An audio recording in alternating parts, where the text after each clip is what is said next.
ವಸುದೇವಸುತಂ ದೇವಂ ಕಂಸಚಾಣೂರಮರ್ದನಂ ದೇವಕೀ ಪರಮಾನಂದಂ ಕೃಷ್ಣಂ ವಂದೇ ಜಗದ್ಗುರುಂ. ಇವತ್ತು ನಾವು ಭಗವದ್ಗೀತೆಯ ಅಂತರಾರ್ಥ ಎನ್ನುವ ವಿಷಯವಾಗಿ ವಿಚಾರ ಮಾಡ್ತಾ ಇದ್ದೇವೆ. ಭಗವದ್ಗೀತೆ ಭಾರತೀಯರಲ್ಲಿ ಅತ್ಯಂತ ಪ್ರಸಿದ್ಧವಾಗಿರುವಂತಹ ಗ್ರಂಥ. ಅದಕ್ಕೆ ಅನೇಕ ವಿವರಣೆಗಳಿವೆ, ಭಾಷ್ಯಗಳಿವೆ. ಅವುಗಳಲ್ಲೆಲ್ಲ ಶ್ರೀಮದ್ ಶಂಕರ ಭಗವತ್ಪಾದಾಚಾರ್ಯರ ಭಾಷ್ಯ ಮೊದಲನೆಯದು ಹಾಗೂ ಅತ್ಯಂತ ಪ್ರಾಚೀನವಾದಂಥದ್ದು. ಈ ಭಗವದ್ಗೀತೆಯ ಅಂತರಾರ್ಥ ಅಂತಂದರೆ, ಭಗವದ್ಗೀತೆಯಲ್ಲಿ ಬರ್ತಕ್ಕಂತಹ ಪ್ರತಿಯೊಂದು ಅಧ್ಯಾಯವೂ ಕೂಡ ಒಂದು ಯೋಗವನ್ನು ಪ್ರತಿನಿಧಿಸುತ್ತೆ. ಆ ಯೋಗಗಳೆಲ್ಲವೂ ಒಟ್ಟಿಗೆ ಸೇರಿ ಒಂದು ಸಮನ್ವಯವ ಸಂದೇಶವನ್ನು ನಮಗೆ ನೀಡುತ್ತೆ, ಜೀವನ ಸಂದೇಶವನ್ನು ನೀಡುತ್ತೆ.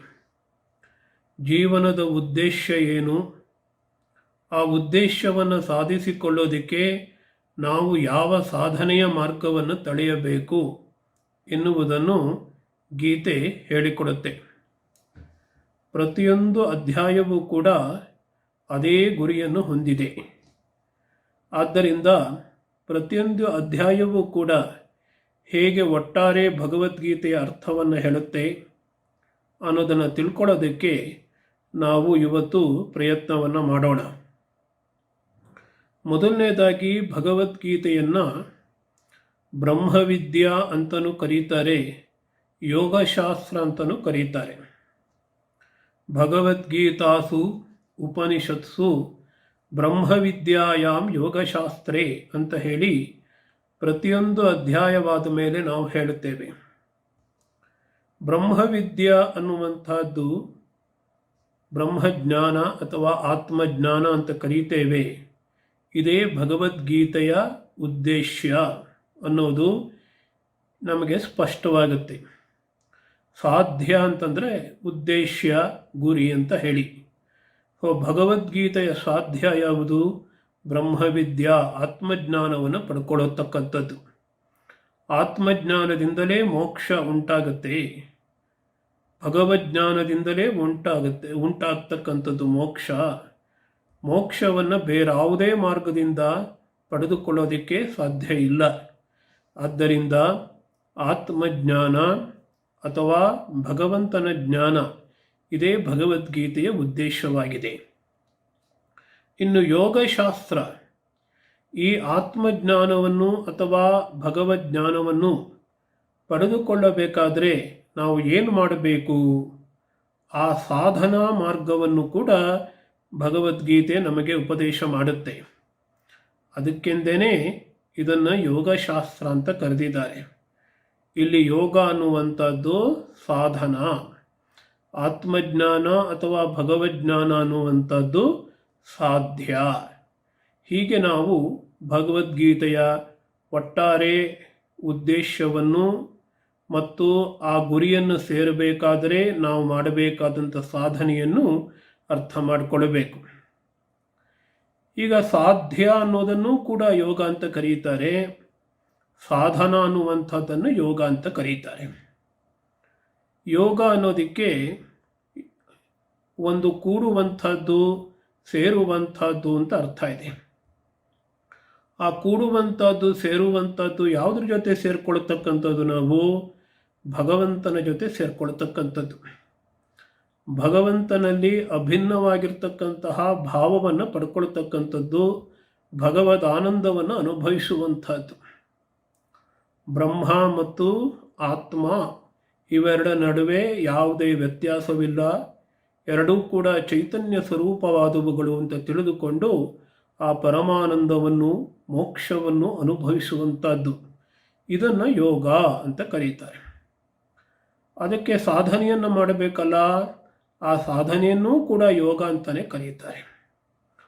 ಹೀಗೆ ಯೋಗ ಅನ್ನುವಂಥದ್ದು ಉದ್ದೇಶ ಸಾಧ್ಯ ರೂಪದಲ್ಲೂ ಇದೆ, ಹಾಗೆ ಯೋಗ ಅನ್ನುವಂಥದ್ದು ಸಾಧನೆಯ ರೂಪದಲ್ಲೂ ಇದೆ. ಇದೆರಡನ್ನೂ ಹೇಳಿಕೊಡುವಂತಹ ಉಪದೇಶ ಮಾಡತಕ್ಕಂತಹ ಗ್ರಂಥ ಭಗವದ್ಗೀತೆ.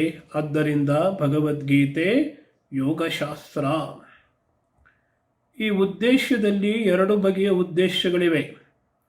ಮೊದಲನೇದು ಅಭ್ಯುದಯ, ಎರಡನೇದು ನಿಶ್ರೇಯಸ ಅಂತ ಹೇಳಿ.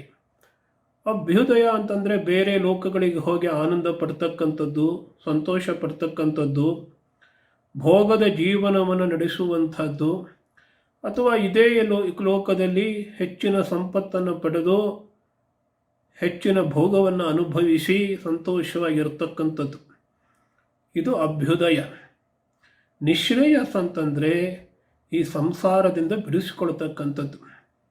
ಜನನ ಮರಣ ಚಕ್ರವನ್ನೇ ನಾವು ಸಂಸಾರ ಅಂತ ಕರೀತೇವೆ. ಆ ಸಂಸಾರದಿಂದ ಬಿಡಿಸಿಕೊಂಡ್ರೆ ಮೋಕ್ಷ, ಆಗಲೇ ಭಗವತ್ ಪ್ರಾಪ್ತಿ ಅಥವಾ ಆತ್ಮಜ್ಞಾನ. ಅದನ್ನು ನಿಶ್ರೇಯಸ ಅಂತ ಕರೀತಾರೆ. ಧರ್ಮ ಅನ್ನುವಂಥದ್ದು ನಮಗೆ ಅಭ್ಯುದಯವನ್ನೂ ತಂದುಕೊಡುತ್ತೆ, ನಿಶ್ರೇಯಸವನ್ನೂ ತಂದುಕೊಡುತ್ತೆ. ಅದಕ್ಕೆ ಶಂಕರಾಚಾರ್ಯರು ಬರೀತಾರೆ, ಭಗವಂತ ಸೃಷ್ಟಿಯ ಆದಿಯಲ್ಲಿ ಎರಡು ಧರ್ಮಗಳನ್ನು ಹುಟ್ಟು ಹಾಕಿದ. ಎರಡು ಧರ್ಮಗಳು ಯಾವುದು ಅಂತಂದರೆ, ಪ್ರವೃತ್ತಿ ಲಕ್ಷಣವಾಗಿರ್ತಕ್ಕಂತಹ ಧರ್ಮ, ನಮಗೆ ಕರ್ಮಯೋಗವನ್ನು ಮಾಡ್ತಕ್ಕಂಥದ್ದು, ಅದನ್ನು ಭಗವಂತನಿಗೆ ಆರಾಧಿಸುವ ರೀತಿಯಲ್ಲಿ ಮಾಡ್ತಕ್ಕಂಥದ್ದು, ಅಥವಾ ಕೆಲವೊಂದು ಯಜ್ಞಯಾಗಾದಿಗಳನ್ನು ಮಾಡ್ತಕ್ಕಂಥದ್ದು, ಇವೆಲ್ಲ ನಮಗೆ ಅಭ್ಯುದಯವನ್ನು ತಂದುಕೊಡುತ್ತೆ. ಆದರೆ ನಿವೃತ್ತಿ ಲಕ್ಷಣಂ ಧರ್ಮ, ನಿರಾಸಕ್ತಿಯನ್ನು ಬೆಳೆಸ್ತಕ್ಕಂಥದ್ದು, ಎಲ್ಲ ಕಾಮನೆಗಳನ್ನು ತ್ಯಾಗ ಮಾಡುವಂಥದ್ದು, ನಿರಾಸಕ್ತ ಭಾವನೆಯಿಂದ ಆತ್ಮಜ್ಞಾನದ ಬೆಳಕಿನಲ್ಲಿ ಜೀವನವನ್ನು ನಡೆಸ್ತಕ್ಕಂಥದ್ದು, ಇದನ್ನು ಸನ್ಯಾಸ ಅಂತಲೂ ಕರೀತಾರೆ. ಇದು ನಿವೃತ್ತಿ ಲಕ್ಷಣ ಧರ್ಮ. ಈ ರೀತಿಯ ನಿರಾಸಕ್ತಿಯಿಂದ ಬಾಳತಕ್ಕಂಥದ್ದು, ಜ್ಞಾನವನ್ನು ಪಡೆದುಕೊಳ್ಳತಕ್ಕಂಥದ್ದು, ಇದೇ ನಿಶ್ರೇಯಸವನ್ನು, ಮೋಕ್ಷವನ್ನು ತಂದುಕೊಡುತ್ತೆ. ಹೀಗೆ ಎರಡೂ ರೀತಿಯ ಧರ್ಮಗಳನ್ನು ಭಗವಂತ ಅರ್ಜುನನಿಗೆ ಉಪದೇಶ ಮಾಡಿದ್ದಾನೆ. ಹಾಗಿದ್ದಾಗ್ಯೂ ಕೂಡ ಭಗವದ್ಗೀತೆಯ ಮೂಲ ಉದ್ದೇಶ ಯಾವುದಪ್ಪ ಅಂತಂತಂದರೆ ನಿಶ್ರೇಯಸ್ಸನ್ನು ಸಂಪಾದಿಸಿಕೊಳ್ತಕ್ಕಂಥದ್ದು. ನಿಶ್ರೇಯಸ್ಸನ್ನು ಸಂಪಾದಿಸಿಕೊಳ್ಳುವಂಥದ್ದನ್ನೇ ಭಗವದ್ಗೀತೆಯ ಮೂಲ ಉದ್ದೇಶ. ಹಾಗಾದರೆ ಪ್ರವೃತ್ತಿ ಲಕ್ಷಣ ಧರ್ಮವನ್ನು, ಕರ್ಮಯೋಗವನ್ನು ಕೃಷ್ಣ ಅರ್ಜುನನಿಗೆ ಯಾಕೆ ಉಪದೇಶ ಮಾಡ್ದ ಅಂತ ಹೇಳಿದರೆ, ಕರ್ಮದ ಮೂಲಕ ಏನೇನು ಫಲ ಬರುತ್ತೆ, ಸಾಧಾರಣ ಫಲಗಳು, ಅದು ಸಂಪತ್ತಿರ್ಬೋದು, ಐಹಿಕ ಭೋಗ ಇರ್ಬೋದು, ಬೇರೆ ಲೋಕಗಳಿಗೆ ಹೋಗಿ ಜೀವಿಸುವಂಥದ್ದಿರ್ಬೋದು, ಅವುಗಳನ್ನೆಲ್ಲ ತ್ಯಾಗ ಮಾಡಿದಾಗ ಬಹಳ ನಿರಾಸಕ್ತವಾಗಿರ್ತಕ್ಕಂತಹ ಒಂದು ಭಾವನೆಯಿಂದ, ಭಗವಂತನಿಗೆ ಸಮರ್ಪಿತವಾಗಲಿ ಎನ್ನುವಂತಹ ಭಾವನೆಯಿಂದ ಕರ್ಮ ಮಾಡಿದಾಗ ನಮಗೆ ಚಿತ್ತಶುದ್ಧಿಯಾಗತ್ತೆ, ಮನಸ್ಸು ಶುದ್ಧಿಯಾಗುತ್ತೆ, ರಾಗದ್ವೇಷಗಳು ಇರೋದಿಲ್ಲ, ಮನಸ್ಸು ಸಮಾಧಾನ ಸ್ಥಿತಿಯನ್ನು ಪಡ್ಕೊಳ್ಳುತ್ತೆ. ಅದನ್ನೇ ಚಿತ್ತಶುದ್ಧಿ, ಸತ್ವಶುದ್ಧಿ ಅಂತ ಕರೆಯುತ್ತಾರೆ. ಆ ಸತ್ವಶುದ್ಧಿಯ ಮೂಲಕ ನಾವು ಧ್ಯಾನವನ್ನು ಚೆನ್ನಾಗಿ ಮಾಡಬಹುದು, ಹಾಗೆ ಕರ್ಮಯೋಗವನ್ನು ಆಚರಿಸಬಹುದು. ಕರ್ಮಯೋಗ ಮತ್ತು ಧ್ಯಾನ ಯೋಗಗಳನ್ನು ಸೇರಿಸಿಕೊಂಡು ನಾವು ಸಾಧನೆಯನ್ನು ಮುಂದುವರಿಸಬೇಕು. ಅದಾದಾಗ ನಮಗೆ ಜ್ಞಾನವನ್ನು ಪಡ್ಕೊಳ್ತಕ್ಕಂತಹ ಒಂದು ಅರ್ಹತೆ ಬರುತ್ತೆ. ಜ್ಞಾನನಿಷ್ಠರಾಗ್ತೇವೆ ನಾವು. ಆವಾಗ ಆತ್ಮಜ್ಞಾನ ನಮ್ಮ ಜೀವನವನ್ನು ಬೆಳಗುತ್ತೆ.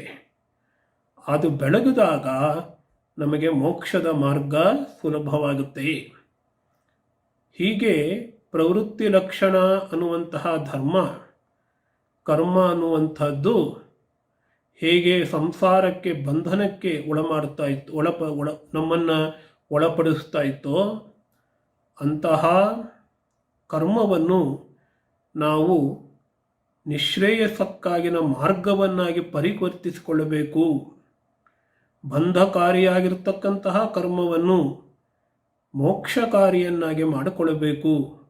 ಅದನ್ನು ಹೇಗೆ ಮಾಡಿಕೊಳ್ಳಬೇಕು ಅನ್ನೋದನ್ನು ಭಗವದ್ಗೀತೆಯಲ್ಲಿ ಕೃಷ್ಣ ಹೇಳಿಕೊಡ್ತಾನೆ. ಈಗ ಅರ್ಜುನನಿಗೆ ಏನಪ್ಪ ಸಮಸ್ಯೆ ಇತ್ತಿಲ್ಲಿ?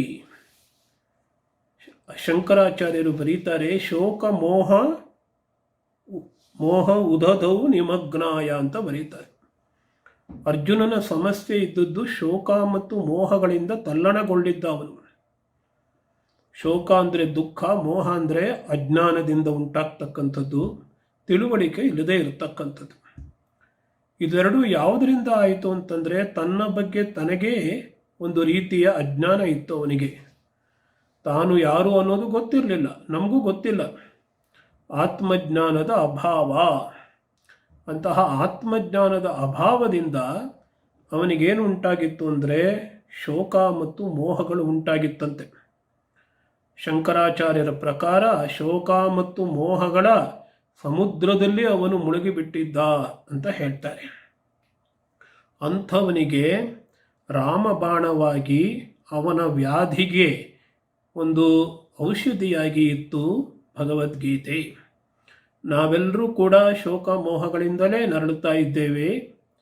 ಇದಕ್ಕೆ ಕಾರಣ ಆತ್ಮಜ್ಞಾನದ ಅಭಾವ. ಅಂತಹ ಆತ್ಮಜ್ಞಾನವನ್ನು ಪಡೆದುಕೊಳ್ತಕ್ಕಂತಹ ವಿಧಾನ, ಮೋಕ್ಷವನ್ನು ಪಡೆದುಕೊಳ್ತಕ್ಕಂತಹ ವಿಧಾನವನ್ನು ಭಗವದ್ಗೀತೆ ಹೇಳಿಕೊಡುತ್ತೆ. ಆದ್ದರಿಂದಲೇ ಶಂಕರರು ಹೇಳ್ತಾರೆ, ಸಮಸ್ತ ವೇದಾರ್ಥ ಸಾರ ಸಂಗ್ರಹ ಭೂತಂ ಅಂತ ಹೇಳಿ. ಎಲ್ಲ ವೇದಗಳ ಅರ್ಥ ಉಪನಿಷತ್ತುಗಳಲ್ಲಿದೆ. ಆ ಉಪನಿಷತ್ತುಗಳ ಸಾರಭೂತವಾಗಿ ಸಂಗ್ರಹಾತ್ಮಕವಾಗಿ ಭಗವದ್ಗೀತೆ ಇದೆ ಅಂತ ಹೇಳ್ತಾರೆ. ಹೀಗೆ ಶಂಕರರ ಮಾತುಗಳಲ್ಲಿ ಹೇಳೋದಾದರೆ, ಸಂಸಾರ ಅನ್ನುವುದಕ್ಕೆ ಅವಿದ್ಯೆ ಅನ್ನುವುದು ಬೇರಂತೆ.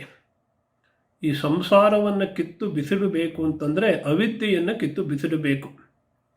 ಆ ಅವಿದ್ಯೆಯ ಜೊತೆಗೆ ಇಡೀ ಸಂಸಾರ ಅನ್ನುವಂತಹ ಒಂದು ವಿಷವೃಕ್ಷವನ್ನು ನಿವಾರಣೆ ಮಾಡಿಕೊಳ್ಳೋದಕ್ಕೆ, ನಾಶ ಮಾಡಿಕೊಳ್ಳೋದಕ್ಕೆ ಯಾವ ಉಪದೇಶ ಬೇಕೋ ಅಂತಹ ಉಪದೇಶವನ್ನು ಭಗವದ್ಗೀತೆ ನಮಗೆ ಕೊಡ್ತಾ ಇದೆ. ಅದಕ್ಕಾಗಿ ನಿರಾಸಕ್ತಿಯ ಜೀವನವನ್ನು ನಡೆಸಬೇಕಾಗತ್ತೆ. ಕಾಮನೆಗಳ ಹಿಂದೆ ಹೋಗಬಾರದು. ರಾಗದ್ವೇಷಗಳನ್ನು ಬಿಟ್ಟು ಬಿಡಬೇಕು. ಕರ್ಮವನ್ನು ಬಿಡಬಾರದು. ಆದರೆ ಕರ್ಮದಲ್ಲಿರ್ತಕ್ಕಂತಹ ಆಸೆ, ಕರ್ಮದ ಫಲದ ಆಸೆ, ಅದನ್ನು ಬಿಟ್ಟು ಎಲ್ಲ ಕರ್ಮಗಳನ್ನು ಭಗವಂತನ ಆರಾಧನೆ, ಭಗವಂತನ ಪೂಜೆ ಅಂತ ಮಾಡಬೇಕು. ಅದರಿಂದ ಚಿತ್ತಶುದ್ಧಿಯಾಗುತ್ತೆ. ಚಿತ್ತಶುದ್ಧಿಯಾದಾಗ ಭಗವಂತನ ಅನುಗ್ರಹದಿಂದ ನಮಗೆ ಜ್ಞಾನ ಸಿಗುತ್ತೆ, ಭಗವಜ್ಞಾನ ಸಿಗುತ್ತೆ. ಇದೇ ಗೀತೆಯ ಉದ್ದೇಶ, ಪರಮ ಗುರಿ.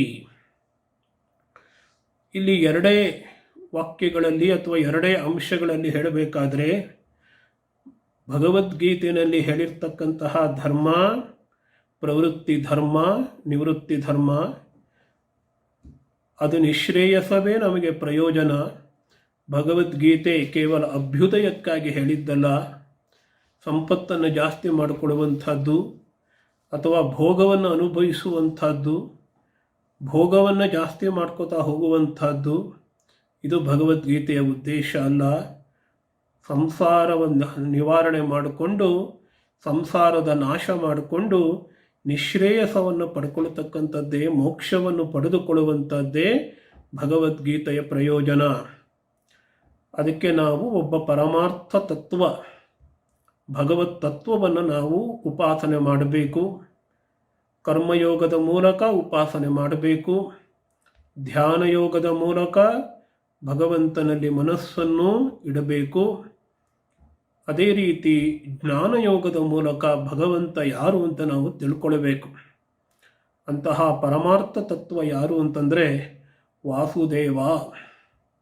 ವಾಸುದೇವ ಅಂದರೆ ವಸುದೇವನ ಮಗ ಮಾತ್ರ ಅಲ್ಲ, ಇಡೀ ಚರಾಚರ ಜಗತ್ತುಗಳಲ್ಲಿ ವಾಸ ಮಾಡ್ತಾ ಇರೋದರಿಂದ ಅವನನ್ನು ವಾಸುದೇವ ಅಂತ ಕರೀತಾರೆ. ವಾಸುದೇವನೇ ಭಗವದ್ಗೀತೆಯಲ್ಲಿ ಹೇಳಿರ್ತಕ್ಕಂತಹ ಬ್ರಹ್ಮತತ್ವ ಅಥವಾ ಈಶ್ವರ ತತ್ವ ಅನ್ನೋದನ್ನು ಶಂಕರಾಚಾರ್ಯರು ಹೇಳ್ತಾರೆ. ಇನ್ನು ಭಗವದ್ಗೀತೆಯಲ್ಲಿ ಯೋಗ ಪದವನ್ನು ಸುಮಾರು 3 ಕಡೆ ಉಪಯೋಗಿಸಿದ್ದಾರೆ.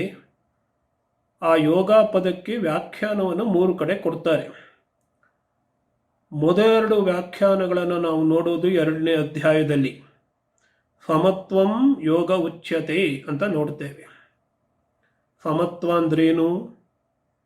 ಕರ್ಮವನ್ನು ಮಾಡಬೇಕಾದ್ರೆ ನಾವು ಯಾವತ್ತೂ ಅತಿ ಪ್ರೀತಿ ಇಲ್ಲ ಅತಿ ದ್ವೇಷದಿಂದ ಮಾಡ್ತೇವೆ.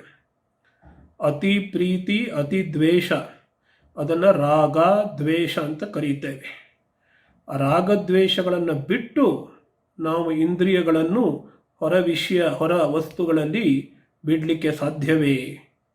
ಯಾವತ್ತೂ ಏನನ್ನಾದರೂ ನೋಡಿದಾಗ ಕೇಳಿದಾಗ ಆ ರಾಗದ್ವೇಷಗಳೇ ಇರುತ್ತೆ ಮನಸ್ಸಿನಲ್ಲಿ. ರಾಗದ್ವೇಷವಿಲ್ಲದೇನೆ ನಾವು ಇತರರ ಜೊತೆಗೆ ನಡೆದುಕೊಳ್ಳೋದಕ್ಕೆ ಸಾಧ್ಯವೇ? ಜಗತ್ತಿನಲ್ಲಿ ವ್ಯವಹಾರ ಮಾಡಲಿಕ್ಕೆ ಸಾಧ್ಯವೇ? ಕರ್ಮವನ್ನು ಮಾಡಲಿಕ್ಕೆ ಸಾಧ್ಯವೇ? ಆ ಒಂದು ವಿಧಾನವನ್ನು, ಆ ಒಂದು ಟೆಕ್ನಿಕನ್ನು ಯೋಗ ಅಂತ ಕರೀತಾರೆ. ಸಮತ್ವಂ ಯೋಗ ಉಚ್ಯತೆ. ಆ ಸಮತ್ವವನ್ನು ಬೆಳೆಸ್ಕೊಳ್ಳುವಂಥದ್ದೇ ಕೌಶಲ. ಯಾರಾದರೂ ಒಬ್ಬರು ಕಾರ್ಪೆಂಟ್ರಿ ಕೆಲಸ ಮಾಡಬೇಕಾದ್ರೆ ಅದನ್ನು ಬಹಳ ನಿಷ್ಣಾತರಾಗಿ ಚೆನ್ನಾಗಿ ಮಾಡ್ತಾರೆ. ಅವರಿಗೆ ಕೌಶಲ ಇರುತ್ತೆ. ಈ ಸಮತ್ವವನ್ನು ಕರ್ಮ ಮಾಡ್ತಾ ಮಾಡ್ತಾ ಹೇಗೆ ಬೆಳೆಸ್ಕೊಳ್ತಕ್ಕಂಥದ್ದು, ಸಮತ್ವ ಬುದ್ಧಿಯನ್ನು ಹೇಗೆ ಇಟ್ಕೊಳ್ತಕ್ಕಂಥದ್ದು ಅನ್ನುವಂತಹ ಕೌಶಲ ಇದೆಯಲ್ಲ, ಅದೇ ಕೌಶಲ, ಅದೇ ಯೋಗ. ಯೋಗ ಕರ್ಮಸು ಕೌಶಲಂ. ಕರ್ಮ ಮಾಡ್ತಾ ಮಾಡ್ತಾ ಸಮತ್ವ ಬುದ್ಧಿಯನ್ನು ಬೆಳೆಸಿಕೊಳ್ಳುವಂತಹ ಕೌಶಲ ಇದೆಯಲ್ಲ, ಅದು ಯೋಗ. ಅಂದರೆ ನಮ್ಮ ಸಾಧ್ಯ ಯಾವುದು? ಉದ್ದೇಶ ಸಮತ್ವವನ್ನು ಬೆಳೆಸ್ಕೊಳ್ತಕ್ಕಂಥದ್ದು. ಅದಕ್ಕೆ ಸಾಧನ ಯಾವುದು? ಯೋಗ ಕರ್ಮಸು ಕೌಶಲಂ. ಹೀಗೆ ಅರ್ಥ ಮಾಡ್ಕೊಳ್ಬೇಕು. ಇನ್ನು 6ನೇ ಅಧ್ಯಾಯದಲ್ಲಿ ಧ್ಯಾನ ಯೋಗದಲ್ಲಿ ಇನ್ನೊಂದು ರೀತಿಯ ಯೋಗದ ವ್ಯಾಖ್ಯಾನವನ್ನು ಭಗವಂತ ಮಾಡ್ತಾನೆ. ತಂವಿದ್ಯಾ ದುಃಖ ಸಂಯೋಗ ವಿಯೋಗಂ ಯೋಗ ಸಂಜ್ಞಿತಂ ಅಂತ ಹೇಳ್ತಾನೆ. ಅಲ್ಲಿ ದುಃಖದ ಜೊತೆಗೆ ಈಗಾಗಲೇ ಸಂಯೋಗವಾಗಿಬಿಟ್ಟಿದೆ. ಎಲ್ಲಿ ನೋಡಿದ್ರೂ ದುಃಖ, ಏನು ಪಡ್ಕೊಂಡ್ರೂ ದುಃಖ ಅಂತ. ಹೀಗೆ ನಮ್ಮ ಜೀವನದಲ್ಲಿ ಎಡೆಬಿಡದೆ ಬರ್ತಾ ಇರತಕ್ಕಂತಹ ದುಃಖದಿಂದ ವಿಯೋಗ, ದುಃಖದಿಂದ ನಮ್ಮನ್ನು ಪ್ರತ್ಯೇಕಿಸಿಕೊಳ್ತಕ್ಕಂಥದ್ದು, ಇದೇ ಯೋಗ ಅಂತ ಹೇಳಿ, ಹೀಗೆ ವಿಯೋಗದ ಅರ್ಥದಲ್ಲಿ ಯೋಗವನ್ನು ಕೃಷ್ಣ ಧ್ಯಾನ ಯೋಗದಲ್ಲಿ ಹೇಳ್ತಾನೆ. ಹೀಗೆ ಒಟ್ಟಾರೆ ನಾವು ಭಗವದ್ಗೀತೆಯ ಉದ್ದೇಶವನ್ನು ತಿಳ್ಕೊಂಡ್ವಿ. ಭಗವದ್ಗೀತೆಯಲ್ಲಿ ಬರ್ತಕ್ಕಂತಹ ಯೋಗದ ಅರ್ಥವನ್ನು ಕೂಡ ನಾವು ತಿಳ್ಕೊಂಡ್ವಿ. ಈಗ ಭಗವದ್ಗೀತೆಯಲ್ಲಿ ಪ್ರತಿಯೊಂದು ಅಧ್ಯಾಯವೂ ಕೂಡ ಯೋಗವಾಗಿದೆಯೇ, ಅದು ಹೇಗೆ ಅನ್ನೋದನ್ನು ಈಗ ನಾವು ತಿಳ್ಕೊಳ್ಳೋಣ. ಅದಕ್ಕೆ ಮುಂಚೆ 2 ಪದಗಳನ್ನು ತಿಳ್ಕೊಳ್ಬೇಕು. ಒಂದು ಜ್ಞಾನ, ಇನ್ನೊಂದು ಜ್ಞೇಯ. ನಮಗೊಂದು ಮಡಕೆಯನ್ನು ತಿಳ್ಕೊಳ್ಬೇಕು ಅಂದರೆ ಮಡಕೆ ಅನ್ನೋದು ಜ್ಞೇಯ.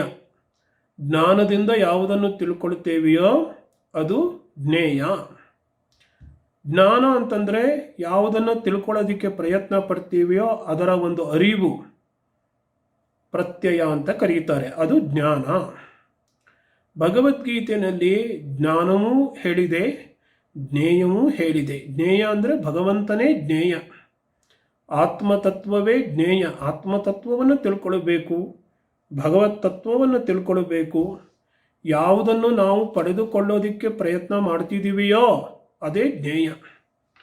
ನಾವು ಭಗವಂತನನ್ನು ಪಡ್ಕೊಳ್ಳೋದಕ್ಕೆ ಪ್ರಯತ್ನ ಪಡ್ತಾ ಇದ್ದೇವೆ, ಆತ್ಮತತ್ವವನ್ನು ತಿಳ್ಕೊಳ್ಳೋದಕ್ಕೆ ಪ್ರಯತ್ನ ಪಡ್ತಾ ಇದ್ದೇವೆ, ಅದೇ ಜ್ಞೇಯ. ಅದಕ್ಕೆ ಬೇಕಾಗಿರ್ತಕ್ಕಂತಹ ಒಂದು ಅರಿವಿದೆಯಲ್ಲ, ಅದು ಜ್ಞಾನ. ಕೆಲವು ಅಧ್ಯಾಯಗಳು ಜ್ಞೇಯವನ್ನು ಹೇಳಿಕೊಡುತ್ತವೆ, ಕೆಲವು ಅಧ್ಯಾಯಗಳು ಜ್ಞಾನವನ್ನು ಹೇಳಿಕೊಡುತ್ತವೆ. ಇನ್ನೂ 2-3 ಅಧ್ಯಾಯಗಳು ಜ್ಞಾನವನ್ನು ಪಡ್ಕೊಳ್ಳೋದಕ್ಕೆ ನಮಗೆ ಏನು ಸಹಕಾರಿಗಳಾಗಿರುತ್ತೆ ಅಂತಹ ನೈತಿಕ ಮೌಲ್ಯವನ್ನು ಹೇಳಿಕೊಡುತ್ತವೆ. ಹೀಗೆ 3 ವಿಧವಾಗಿ ಭಗವದ್ಗೀತೆಯ ಅಧ್ಯಾಯಗಳನ್ನು ನಾವು ವಿಂಗಡಿಸಿಕೊಳ್ಳಬೇಕು. ಜ್ಞಾನವನ್ನು ಹೇಳಿಕೊಡತಕ್ಕಂತಹ ಅಧ್ಯಾಯಗಳು, ಜ್ಞೇಯವನ್ನು ಹೇಳಿಕೊಡುವಂತಹ ಅಧ್ಯಾಯಗಳು, ಮತ್ತು ಜ್ಞಾನವನ್ನು ಸಂಪಾದಿಸಿಕೊಳ್ಳೋದಕ್ಕೆ ಮನಸ್ಸಿನ ಏಕಾಗ್ರತೆಯನ್ನು ಪಡ್ಕೊಳ್ಳೋದಕ್ಕೆ ಯಾವ್ಯಾವ ನೈತಿಕ ಸಾಮರ್ಥ್ಯ ನಮಗೆ ಬೇಕೋ ಅಂತಹ ಸಾಮರ್ಥ್ಯವನ್ನು ಸಂಪಾದಿಸಿಕೊಳ್ಳೋದಕ್ಕೆ ಏನೇನು ಬೇಕು ಅವುಗಳನ್ನು ಹೇಳಿಕೊಡುವಂಥವುಗಳು ಇನ್ನು 3ನೆಯ ವಿಧವಾದ ಅಧ್ಯಾಯಗಳು. ಈಗ 2ನೇ ಅಧ್ಯಾಯದಲ್ಲಿ ನಾವು ಜ್ಞೇಯವನ್ನು ನೋಡ್ತೇವೆ. ಈಗ ಜ್ಞೇಯ ಎಲ್ಲೆಲ್ಲಿ ಹೇಳಿದೆ ಅನ್ನೋದನ್ನು ಮೊದಲು ನೋಡೋಣ. 2ನೇ ಅಧ್ಯಾಯ ಸಾಂಖ್ಯಯೋಗದಲ್ಲಿ ನಮ್ಮ ದೇಹ ಮನಸ್ಸು ಬುದ್ಧಿಗಳಿಗೆ ಬೆಳಕನ್ನು ನೀಡ್ತಾ ಇರತಕ್ಕಂತಹ ಎಂತಹ ಬೆಳಕು? ಚೈತನ್ಯದ ಬೆಳಕು. ಚೈತನ್ಯ ಇಲ್ಲದೇ ಇದ್ದರೆ ದೇಹ ಒಂದು ಜಡವಾಗಿರುತ್ತೆ. ಅದಕ್ಕೂ ಒಂದು ಸತ್ತ ಹೆಣಕ್ಕೂ ಯಾವುದೇ ವ್ಯತ್ಯಾಸ ಇರೋದಿಲ್ಲ. ಆದ್ದರಿಂದ ಆ ಪ್ರತ್ಯೇಗಾತ್ಮನ ಬಗ್ಗೆ ನಾವು ತಿಳಿದುಕೊಳ್ಳಬೇಕು. ಆ ಪ್ರತ್ಯೇಗಾತ್ಮನನ್ನು ತಿಳಿದುಕೊಳ್ಳೋದಕ್ಕೆ 2ನೇ ಅಧ್ಯಾಯವು ನಮಗೆ ಸಹಾಯ ಮಾಡುತ್ತೆ. ಆಮೇಲೆ 7ನೇ ಅಧ್ಯಾಯಕ್ಕೆ ಹೋದರೆ ಅದರ ಹೆಸರು ಜ್ಞಾನ ವಿಜ್ಞಾನ ಯೋಗ ಅಂತ ಹೇಳಿ. ಅಲ್ಲಿ ನಾವು ಧ್ಯಾನ ಮಾಡಬೇಕಾದ್ರೆ ಯಾವುದನ್ನು ಧ್ಯಾನ ಮಾಡಬೇಕು? ಪರಮಾತ್ಮನಾಗಿರ್ತಕ್ಕಂತಹ ವಾಸುದೇವನನ್ನೇ ಧ್ಯಾನ ಮಾಡಬೇಕು. ಈಶ್ವರನನ್ನು ಧ್ಯಾನ ಮಾಡಬೇಕು. ಜಗತ್ತಿನ ನಿಯಾಮಕನಾಗಿರ್ತಕ್ಕಂತಹ ಸೃಷ್ಟಿಕರ್ತನಾಗಿರ್ತಕ್ಕಂತಹ ಸರ್ವಜ್ಞನು ಸರ್ವಶಕ್ತಿಮಾನಾಗಿರ್ತಕ್ಕಂತಹ ಪರಮಾತ್ಮನನ್ನು ಜ್ಞಾನ ಮಾಡಬೇಕು. ಹಾಗಿದ್ದರೆ ಧ್ಯೇಯ ವಸ್ತುವಾದ ಪರಮಾತ್ಮನ ಲಕ್ಷಣಗಳೇನು ಅನ್ನೋದನ್ನು 7ನೇ ಅಧ್ಯಾಯ ಜ್ಞಾನ ವಿಜ್ಞಾನ ಯೋಗದಲ್ಲಿ ನಾವು ನೋಡುತ್ತೇವೆ. ಅದೇ ರೀತಿಯಲ್ಲಿ ಭಗವಂತನಿಗೆ 2 ಗುಣಗಳಿವೆ, ಅಥವಾ 2 ರೀತಿಯಲ್ಲಿ ಭಗವಂತನನ್ನು ನೋಡಬಹುದು.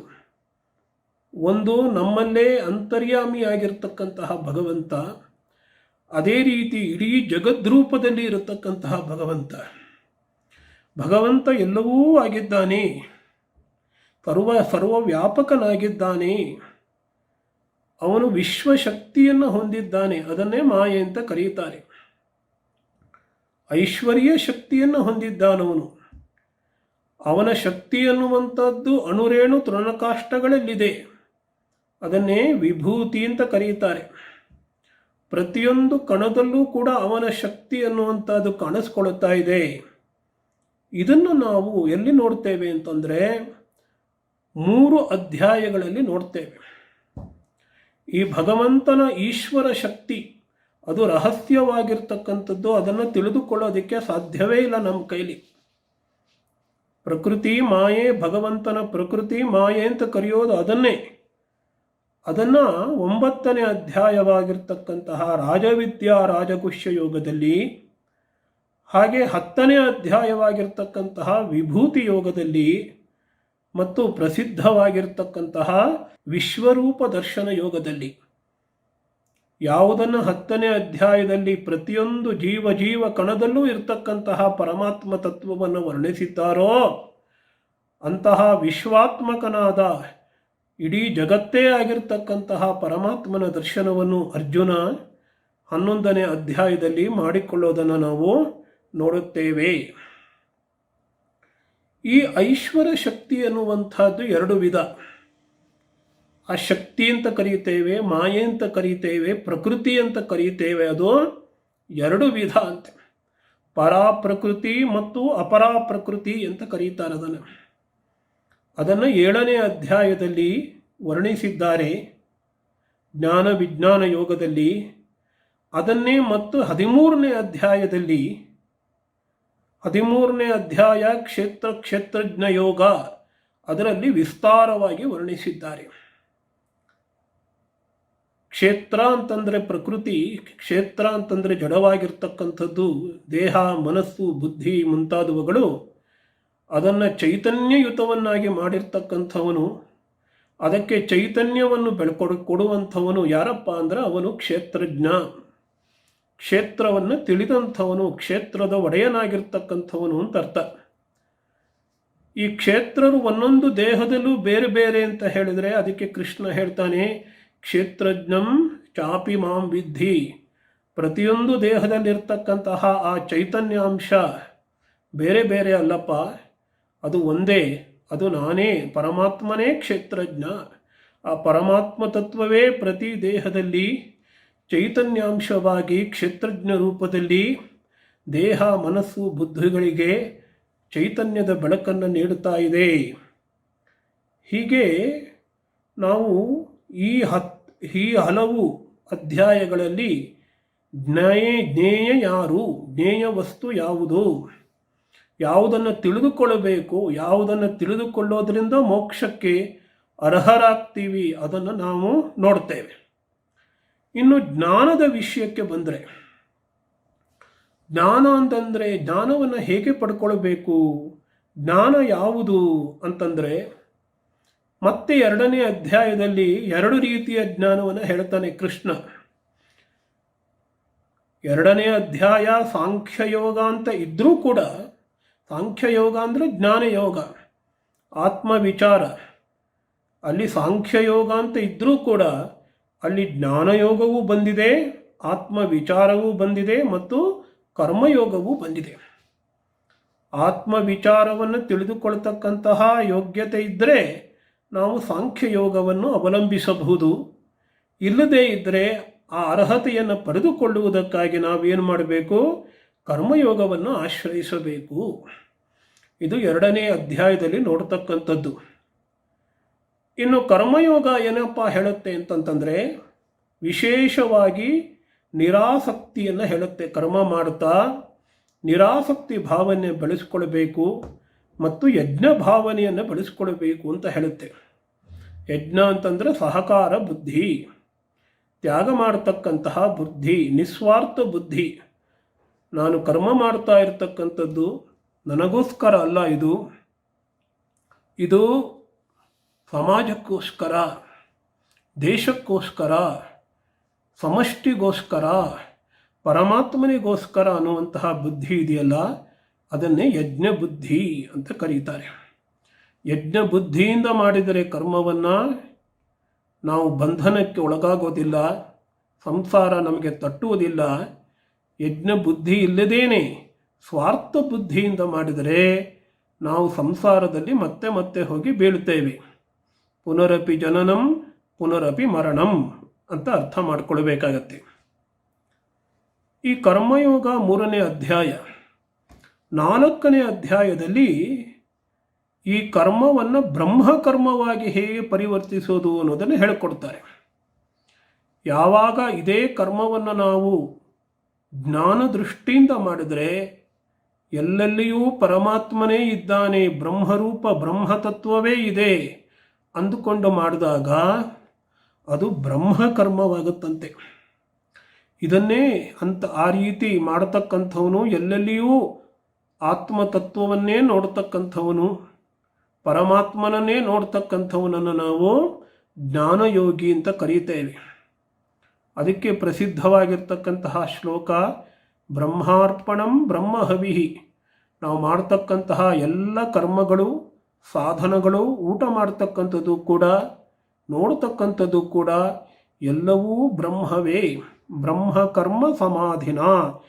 ಹೀಗೆ ಬ್ರಹ್ಮಕರ್ಮ, ಸಾಧಾರಣ ಕರ್ಮವನ್ನು ಬ್ರಹ್ಮಕರ್ಮವನ್ನಾಗಿ ಎಲ್ಲೆಲ್ಲೂ ಭಗವಂತನನ್ನು ನೋಡತಕ್ಕಂತಹ, ಬ್ರಹ್ಮತತ್ವವನ್ನೇ ಅನುಭವಿಸ್ತಕ್ಕಂತಹ ಕರ್ಮವನ್ನಾಗಿ ಹೇಗೆ ಮಾಡಿಕೊಳ್ಳುವುದು ಅನ್ನೋದನ್ನು ನಾವು 4ನೇ ಅಧ್ಯಾಯವಾಗಿರ್ತಕ್ಕಂತಹ ಜ್ಞಾನಯೋಗದಲ್ಲಿ ನೋಡ್ತೇವೆ. ಇನ್ನು ಜ್ಞಾನಿಯ ಲಕ್ಷಣಗಳೇನು ಅನ್ನೋದನ್ನು ಸನ್ಯಾಸ ಯೋಗದಲ್ಲಿ, ಅದು 5ನೇ ಅಧ್ಯಾಯ, ಅದರಲ್ಲಿ ನೋಡ್ತೇವೆ ನಾವು. 2 ಲಕ್ಷಣಗಳು ಮುಖ್ಯವಾದದ್ದು. ಇಲ್ಲಿ ಜ್ಞಾನಿಯ ಲಕ್ಷಣಗಳನ್ನು ಯಾಕಪ್ಪ ಹೇಳ್ತಾ ಇದ್ದಾರೆ ಅಂತಂದರೆ, ನಾವು ಕೂಡ ಜ್ಞಾನಿ ಆಗಬೇಕಲ್ವೇ, ನಾವು ಕೂಡ ಆ ಲಕ್ಷಣಗಳನ್ನು ಬೆಳೆಸ್ಕೊಳ್ಬೇಕಲ್ವೇ ಅಂತ ಹೇಳಿ ಈ ಜ್ಞಾನಿಯ ಲಕ್ಷಣಗಳನ್ನು ಹೇಳುತ್ತಾರೆ. ಈ ಜ್ಞಾನಿ ಮತ್ತು ಸನ್ಯಾಸ ಬೇರೆಯಲ್ಲ. ಸನ್ಯಾಸ ಅನ್ನುವಂಥದ್ದು ಬರೀ ಬಟ್ಟೆ ಹಾಕಿಕೊಂಡು ಭಾಷ್ಯ ಪ್ರದರ್ಶನ ಮಾಡುವಂಥದ್ದಲ್ಲ. ಅದಕ್ಕೆ ಕೃಷ್ಣ ಇಲ್ಲಿ ಸ್ಪಷ್ಟವಾಗಿ ಯಾರು ನಿಜವಾಗಿರ್ತಕ್ಕಂತಹ ಸನ್ಯಾಸಿ ಅನ್ನೋದನ್ನು ನಮಗೆ ಹೇಳ್ಕೊಡ್ತಾನೆ. ಜ್ಞೇಯಸ್ಸ ನಿತ್ಯ ಸನ್ಯಾಸಿ ಯೋ ನ ದ್ವೇಷ್ಟಿ ನ ಕಾಂಕ್ಷತಿ. ಯಾರು ಆಸೆಯನ್ನು ಪಡುವುದಿಲ್ಲವೋ, ಯಾರು ಯಾವುದನ್ನೂ ದ್ವೇಷಿಸುವುದಿಲ್ಲವೋ ಅವನು ಯಾವತ್ತೂ ಸನ್ಯಾಸಿ, ನಿತ್ಯ ಸನ್ಯಾಸಿಯಂತೆ. ಅವನು ಸನ್ಯಾಸಿಯಾಗಿರಬೇಕಾದ್ರೆ ಯೋಗವನ್ನು ಕೈಗೊಂಡಿರಬೇಕು. ದುಃಖಮಾಪ್ತುಂ ಅಯೋಗತಃ, ಯೋಗವಿಲ್ಲದೆ ಈ ಸನ್ಯಾಸ ಜ್ಞಾನನಿಷ್ಠೆ ಸ್ಥಿತಿ ಬರೋದಿಲ್ಲ. ತನ್ನೆಲ್ಲ ಕರ್ಮಗಳನ್ನು ಪರಮಾತ್ಮನಿಗೆ ಅವನು ಸಮರ್ಪಿಸಬೇಕು. ಬ್ರಹ್ಮಣ್ಯಾಧಾಯ ಕರ್ಮಾಣಿ, ಹೇಗೆ ಜೀವಿಸಬೇಕು ಅಂದರೆ ಪದ್ಮಪತ್ರಮಿವಾಂಭಸ, ಪದ್ಮಪತ್ರದ ಮೇಲೆ ನೀರಿದ್ದರೂ ಕೂಡ ಆ ಒಂದು ಪದ್ಮಪತ್ರ, ಕಮಲದ ಎಲೆ ಇರುತ್ತಲ್ಲ, ಕಮಲದ ಗಿಡದ ಎಲೆ, ಆ ಎಲೆಗೆ ಸ್ವಲ್ಪ ನೀರು ಕೂಡ ಅಂಟ್ಕೊಳ್ಳೋದಿಲ್ಲ. ಆ ರೀತಿ ಇರಬೇಕು. ಹೀಗೆ ಯಾವುದು ಜ್ಞಾನಿಗ ಲಕ್ಷಣಗಳೋ ಅದು ಒಬ್ಬ ಸಾಧಕನು ಮಾಡಬೇಕಾದಂತಹ ಸಾಧನೆಯಾಗುತ್ತೆ. ಅದನ್ನು ಸನ್ಯಾಸ ಯೋಗದಲ್ಲಿ ಕೃಷ್ಣ ಹೇಳಿಕೊಡ್ತಾನೆ. ಇನ್ನು 6ನೇ ಅಧ್ಯಾಯದಲ್ಲಿ ನಿರಂತರವಾಗಿ ಭಗವಂತನ ಧ್ಯಾನ ಮಾಡುವುದು ಹೇಗೆ ಅದನ್ನು ಹೇಳಿಕೊಡ್ತಾನೆ ಕೃಷ್ಣ. ಅದಕ್ಕೆ ಶಂಕರಾಚಾರ್ಯರು ವಿವರಣೆಯನ್ನು ಕೊಡ್ತಾರೆ. ಕರ್ಮಯೋಗ ಅನ್ನೋದು ಬಾಹ್ಯ ಸಾಧನೆಯಪ್ಪ, ಆದರೆ ಮನಸ್ಸಿನಲ್ಲೂ ಸಾಧನೆ ಮಾಡಬೇಕಲ್ಲ. ಆ ಆಂತರಿಕ ಸಾಧನೆಯನ್ನು ಧ್ಯಾನ ಯೋಗ ಅಂತ ಕರೀತಾರೆ. ನಿವಾತ ಸ್ಥಾನದಲ್ಲಿ ಇರ್ತಕ್ಕಂತಹ ದೀಪ ಹೇಗೆ ಅಲುಗಾಡೋದಿಲ್ವೋ ಅದೇ ರೀತಿ ನಮ್ಮ ಮನಸ್ಸು ಕೂಡ ಚಂಚಲವಾಗದೇನೆ, ಅಲುಗಾಡದೇನೆ ಇರಬೇಕು. ಅಂತಹ ಸ್ಥಿತಿಯನ್ನು ಪಡೆದುಕೊಂಡು ಭಗವಂತನಲ್ಲಿ ನಮ್ಮ ಮನಸ್ಸನ್ನು ಯಾವತ್ತೂ ಕೂಡ ಏಕಾಗ್ರಗೊಳಿಸಬೇಕು. ಇದನ್ನು ಹೇಳಿಕೊಡುವಂಥದ್ದು ಧ್ಯಾನ ಯೋಗ 6ನೇ ಅಧ್ಯಾಯ. ಅದು ಒಮ್ಮೆಗೆ ನಮಗೆ ಬರೋದಿಲ್ಲ. ಯಾರು ತುಂಬ ಅರ್ಹತೆ ಇರುತ್ತೆ, ಯಾರನ್ನು ನಾವು ಉತ್ತಮ ಅಧಿಕಾರಿಗಳು ಅಂತ ಕರೀತೇವೆ, ಅವರಿಗೆ ಅದು ಸಾಧ್ಯವಾಗಬಹುದು. ಆದರೆ ನಮಗದು ಸಾಧ್ಯವಾಗೋದಿಲ್ಲ. ಅದಕ್ಕಾಗಿ ನಾವೇನು ಮಾಡಬೇಕು? ಅಭ್ಯಾಸವನ್ನು ಮಾಡಬೇಕಂತೆ. ಆ ಅಭ್ಯಾಸವನ್ನು ಹೇಳಿಕೊಡ್ತಕ್ಕಂಥದ್ದು ಅಭ್ಯಾಸ ಯೋಗ. ಇದು 7ನೆಯ ಅಧ್ಯಾಯ. ಇನ್ನು 8ನೇ ಅಧ್ಯಾಯದಲ್ಲಿ ಅಭ್ಯಾಸದ ಜೊತೆಗೆ ಧ್ಯಾನವನ್ನು ಅಭ್ಯಾಸ ಮಾಡಬೇಕು, ಕರ್ಮಯೋಗವನ್ನೂ ಅಭ್ಯಾಸ ಮಾಡಬೇಕು. ಆದರೆ ಅದರ ಜೊತೆಗೆ ಬಹಳ ಮುಖ್ಯವಾದದ್ದು ಅಂದರೆ ನಾವು ಯಾರನ್ನು ಧ್ಯಾನ ಮಾಡ್ತಾ ಇದ್ದೇವೋ, ಯಾರಿಗಾಗಿ ಕರ್ಮವನ್ನು ಮಾಡ್ತಾ ಇದ್ದೇವೋ, ಕರ್ಮವನ್ನೆಲ್ಲ ಯಾರಿಗೆ ಸಮರ್ಪಣೆ ಮಾಡ್ತಾ ಇದ್ದೀವೋ ಅಂಥ ಪರಮಾತ್ಮನಲ್ಲಿ ಭಕ್ತಿಯನ್ನು ಬೆಳೆಸಿಕೊಳ್ತಕ್ಕಂಥದ್ದು. ಆ ಭಕ್ತಿಯ ಮಹತ್ವವನ್ನು ನಾವು 12ನೇ ಅಧ್ಯಾಯವಾಗಿರ್ತಕ್ಕಂತಹ ಭಕ್ತಿಯೋಗದಲ್ಲಿ ನಾವು ಕಲಿಯುತ್ತೇವೆ. ಅದೇ ರೀತಿ ಪ್ರಕೃತಿ ಅನ್ನುವಂಥದ್ದು 3 ಗುಣಗಳಿಂದ ಕೂಡಿದೆ. ಸತ್ವ, ರಜಸ್ಸು, ತಮಸ್ಸು. ಅವುಗಳನ್ನು ಮೀರೋದಕ್ಕೆ ನಾವು ಪ್ರಯತ್ನ ಪಡಬೇಕು. ಆತ್ಮ ನಮ್ಮ ನೈಜ ಸ್ವಭಾವ ಅದು ಸತ್ವ ರಜ ಗುಣಗಳಿಂದ ಮಾಡಲ್ಪಟ್ಟದ್ದಲ್ಲ, ಅದು ತ್ರಿಗುಣಾತೀತವಾಗಿದೆ ಅನ್ನುವಂತಹ ಜ್ಞಾನವನ್ನು ನಾವು ಪಡೆದುಕೊಳ್ಳಬೇಕು. ಪ್ರಕೃತಿಯಿಂದ ನಾವು ಬಿಡಿಸಿಕೊಳ್ಳಬೇಕು, ಪ್ರಕೃತಿಯನ್ನು ಮೆಟ್ಟಬೇಕು. ಇದನ್ನು ಹೇಳಿಕೊಡ್ತಕ್ಕಂತಹ ಯೋಗ ಯಾವುದಪ್ಪ ಅಂದರೆ ತ್ರಿಗುಣಾತೀತ ಲಕ್ಷಣ ಯೋಗ, ತ್ರಿಗುಣಾತೀತ ಯೋಗ ಅಂತ ಕರೀತಾರೆ. ಹಾಗೆಯೇ ಈ ಸಂಸಾರ ಅನ್ನೋದರಲ್ಲಿ ನಮಗೆ ವೈರಾಗ್ಯ ಬರಬೇಕು. ವೈರಾಗ್ಯ ಬರದೇನೆ ಅಭ್ಯಾಸವೂ ಸಾಧ್ಯವಿಲ್ಲ, ವೈರಾಗ್ಯ ಬರದೇನೆ ಭಕ್ತಿಯೋಗವೂ ಸಾಧ್ಯವಿಲ್ಲ, ಧ್ಯಾನಯೋಗವೂ ಸಾಧ್ಯವಿಲ್ಲ, ಅದೇ ರೀತಿ ಕರ್ಮಯೋಗವೂ ಸಾಧ್ಯವಿಲ್ಲ, ಯಾವ ಯೋಗವೂ ಸಾಧ್ಯ ಇಲ್ಲ. ಆ ವೈರಾಗ್ಯವನ್ನು ತಾಳೋದಕ್ಕೆ ಏನಪ್ಪ ಉಪಾಯ ಅಂತಂದರೆ ಈ ಸಂಸಾರದಲ್ಲಿ ವಿರಕ್ತಿಯನ್ನು ಹೊಂದಬೇಕು. ಅದಕ್ಕಾಗಿ ಪುರುಷೋತ್ತಮ ಯೋಗ ಅಂತ ಒಂದು ಯೋಗ 15ನೇ ಅಧ್ಯಾಯದಲ್ಲಿ ಸಂಸಾರವನ್ನು ಒಂದು ವೃಕ್ಷಕ್ಕೆ ಹೋಲಿಸಿದ್ದಾರೆ. ಆ ವೃಕ್ಷಕ್ಕೆ ಮೇಲುಗಡೆ ಮೂಲವಂತೆ, ಬ್ರಹ್ಮವೇ ಮೂಲವಂತದಕ್ಕೆ. ಆ ಸಂಸಾರ ವೃಕ್ಷವನ್ನು ಅದರ ವಿವರಣೆಯನ್ನು ಓದಿದ ಮೇಲೆ ಆ ಸಂಸಾರ ವೃಕ್ಷವನ್ನು ಕಡಿದು ಹಾಕಬೇಕು ಅನ್ನುವಂತಹ ಭಾವನೆ ಮೂಡಬೇಕು ನಮಗೆ. ಸಂಸಾರ ವೃಕ್ಷ ಯಾವುದರಿಂದ ಕಡಿದು ಹಾಕಬಹುದು? ಜ್ಞಾನದಿಂದ ಮಾತ್ರ, ವಿದ್ಯೆಯಿಂದ ಮಾತ್ರ. ಅದಕ್ಕಾಗಿ ವಿದ್ಯೆಗಾಗಿ, ಜ್ಞಾನಕ್ಕಾಗಿ ಸತತವಾಗಿ ಪ್ರಯತ್ನ ಮಾಡಬೇಕು. ಅನ್ನುವಂತಹ ಮಹದಾಸೆಯನ್ನು ಮಹದಾಕಾಂಕ್ಷೆಯನ್ನು ಆಧ್ಯಾತ್ಮಿಕ ಪಿಪಾಸೆಯನ್ನು ನಮಗೆ ಬೆಳೆಸೋದಕ್ಕಾಗಿ ಭಗವಂತ ಕೃಷ್ಣ ಪುರುಷೋತ್ತಮ ಯೋಗವನ್ನು ನಮಗೆ 15ನೇ ಅಧ್ಯಾಯದಲ್ಲಿ ಉಪದೇಶವನ್ನು ಮಾಡಿದ್ದಾನೆ. ಇನ್ನು ನಾನಾಗಲೇ ಹೇಳಿದ ಹಾಗೆ ಜ್ಞಾನ ಮತ್ತು ಜ್ಞೇಯ 2 ವಿಭಾಗಗಳಾಗಿ ನಾವು ಅಧ್ಯಾಯಗಳನ್ನು ನೋಡಿದ್ವಿ. ಅದರ ಜೊತೆಗೆ ಸಹಕಾರಿ ಸಾಧನಗಳು.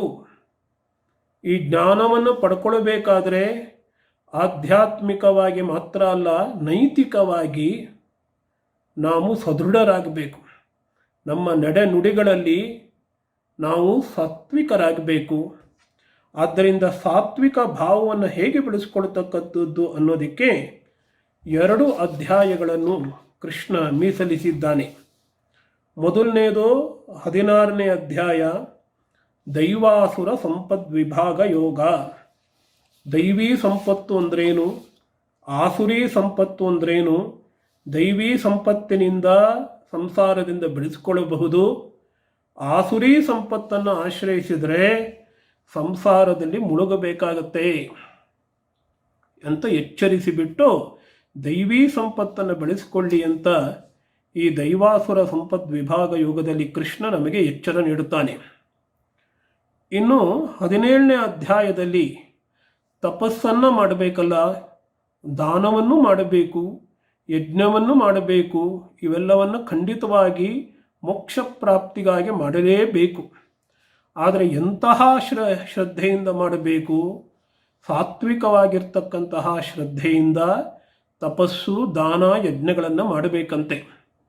ಆದ್ದರಿಂದ ಸಾತ್ವಿಕ ತಪಸ್ಸು ಯಾವುದು, ಸಾತ್ವಿಕ ಶ್ರದ್ಧೆಯಿಂದ ಮಾಡ್ತಕ್ಕಂಥದ್ದು ಯಾವುದು, ರಾಜಸಿಕ ಶ್ರದ್ಧೆಯಿಂದ ಮಾಡ್ತಕ್ಕಂಥದ್ದು ಯಾವುದು, ತಾಮಸಿಕ ಶ್ರದ್ಧೆಯಿಂದ ಮಾಡ್ತಕ್ಕಂಥದ್ದು ಯಾವುದು, ಅದನ್ನೆಲ್ಲ ವಿವರಿಸಿಬಿಟ್ಟು ಸಾಧ್ಯವಾದಷ್ಟು ಸಾತ್ವಿಕ ಭಾವನೆಯನ್ನು ಇಟ್ಟುಕೊಂಡು ಯಜ್ಞದಾನ ತಪಃ ಕರ್ಮ ಇದನ್ನೆಲ್ಲ ಮಾಡಬೇಕು ಅಂತ ಹೇಳಿ ಕೃಷ್ಣ 17ನೇ ಅಧ್ಯಾಯದಲ್ಲಿ ನಮಗೆ ಉಪದೇಶ ಮಾಡ್ತಾನೆ.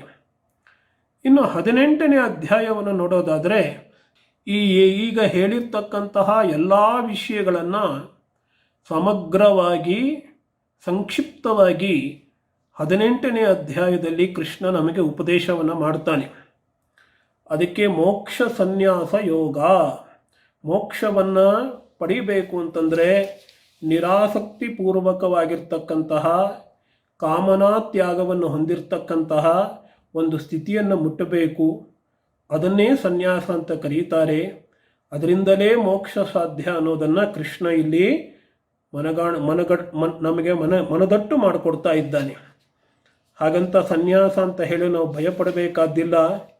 ನಿಜವಾಗಿರ್ತಕ್ಕಂತಹ ಸನ್ಯಾಸ ಯಾವುದು ಅನ್ನೋದನ್ನು ಕೃಷ್ಣ ನಮಗೆ ಅಲ್ಲಿ ಹೇಳ್ಕೊಡ್ತಾನೆ. ಕಾಮ್ಯಾನಾಂ ಕರ್ಮಣಾಂ ನ್ಯಾಸಃ ಸನ್ಯಾಸಂ ಕವಯೋ ವಿದುಹು. ನಾವು ಆಸೆ ಪಟ್ಟುಕೊಂಡು ಸ್ವಾರ್ಥಿಗಳಾಗಿ ಯಾವ ಕರ್ಮವನ್ನು ಮಾಡ್ತೇವೆ ಅದನ್ನೇ ಭಗವಂತನಿಗಾಗಿ ಮಾಡ್ತಾ ಇದ್ದರೆ, ನಿರಾಸಕ್ತ ಭಾವನೆಯನ್ನು ಬೆಳೆಸ್ಕೊಂಡಿದ್ರೆ, ಜ್ಞಾನ ಸಂಪನ್ನರಾಗಿದ್ದರೆ, ಧ್ಯಾನದಲ್ಲಿ ಅಥವಾ ಮೆಡಿಟೇಷನ್ ಅಲ್ಲಿ ನಾವು ಏಕಾಗ್ರ ಬುದ್ಧಿಯನ್ನು ಬೆಳೆಸ್ಕೊಂಡಿದ್ರೆ, ಕರ್ಮವನ್ನು ನಾವು ಭಗವಂತನ ಆರಾಧನಾಪೂರ್ವಕವಾಗಿ ಮಾಡ್ತಾ ಇದ್ದರೆ ಅದನ್ನೇ ನಿಜವಾದ ಸನ್ಯಾಸ ಅಂತ ಹೇಳಿ. ಹಾಗೆ ಭಕ್ತಿಯ ಮಹತ್ವವನ್ನು ಕೃಷ್ಣ ಅಲ್ಲಿ ಹೇಳ್ತಾನೆ. ಭಕ್ತಿಯಿಂದಲೇ ನನ್ನನ್ನು ಪಡ್ಕೊಳ್ಬೋದು.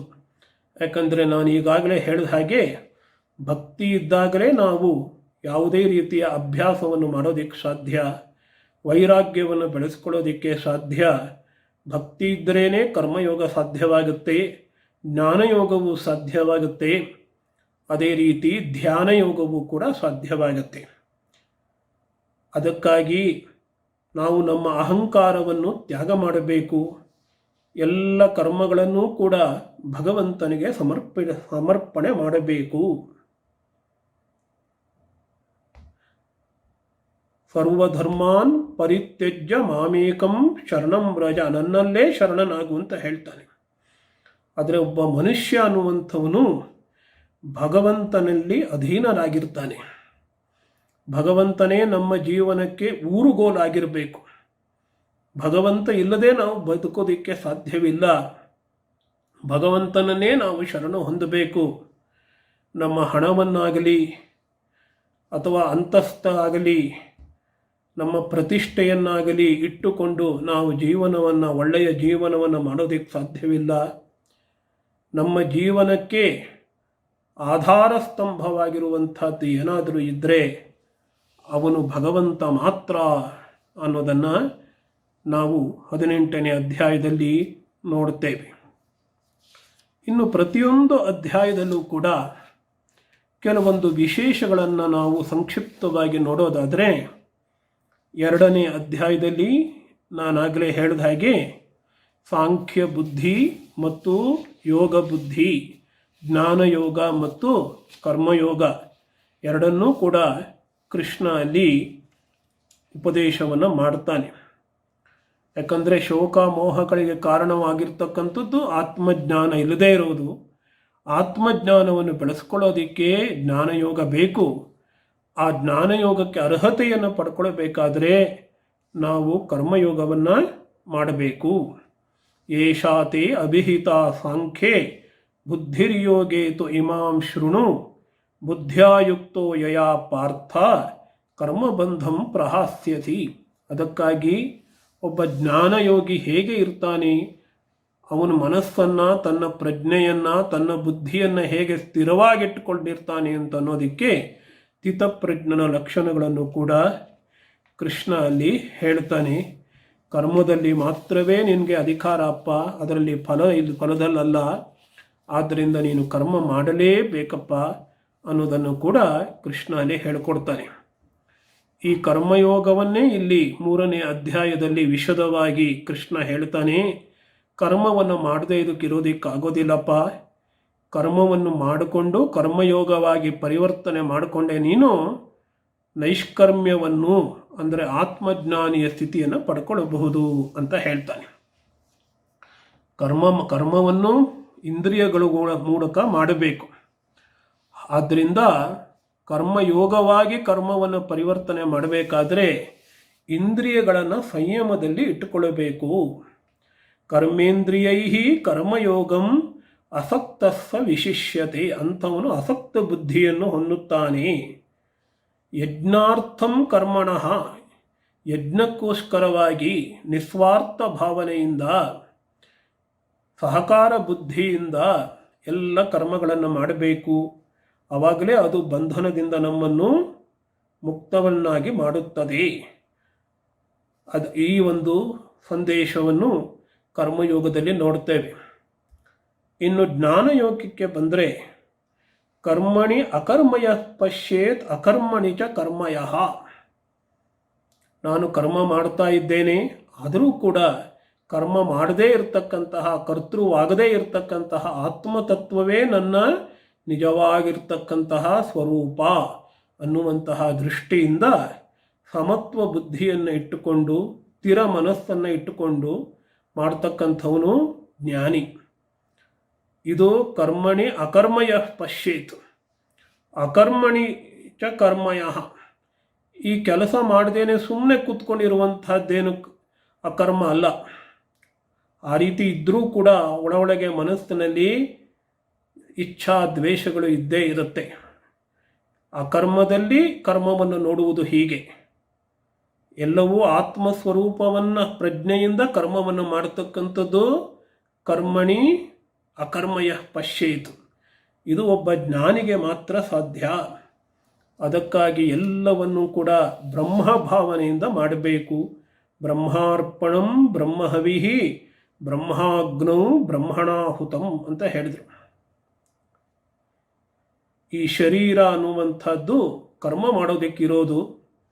ಆದರೆ ಮನಸ್ಸನ್ನು ಮಾತ್ರ ಸಮತ್ವ ಬುದ್ಧಿಯಿಂದ ಇಟ್ಕೊಳ್ಬೇಕು. ಯದೃಚ್ಛ ಲಾಭ ಸಂತುಷ್ಟ ದ್ವಂದ್ವಾತೀತೋ ವಿಮತ್ಸರಃ.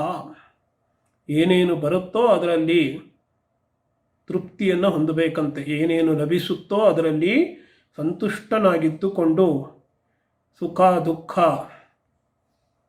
ತಣ್ಣಗಿರುವಂಥದ್ದು, ಬಿಸಿಯಾಗಿರ್ತಕ್ಕಂಥ ಉಷ್ಣ ಶೀತ, ಇವುಗಳಿಂದ ಈ ಎಲ್ಲ ಸುಖ ಇವುಗಳ ಭಾವನೆಯಿಂದ ನಾವು ಮೇಲೇರಬೇಕು.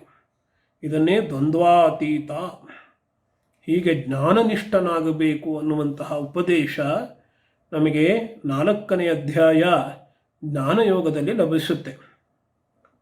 ಇನ್ನು ಸನ್ಯಾಸ ಯೋಗದಲ್ಲಿ ನಾನಾಗಲೇ ಹೇಳಿದ ಹಾಗೆ ಸನ್ಯಾಸ ಅನ್ನುವಂಥದ್ದು ನಿರಾಸಕ್ತ ಸ್ಥಿತಿ, ಜ್ಞಾನದ ತುದಿಯ ಸ್ಥಿತಿ ಅದು.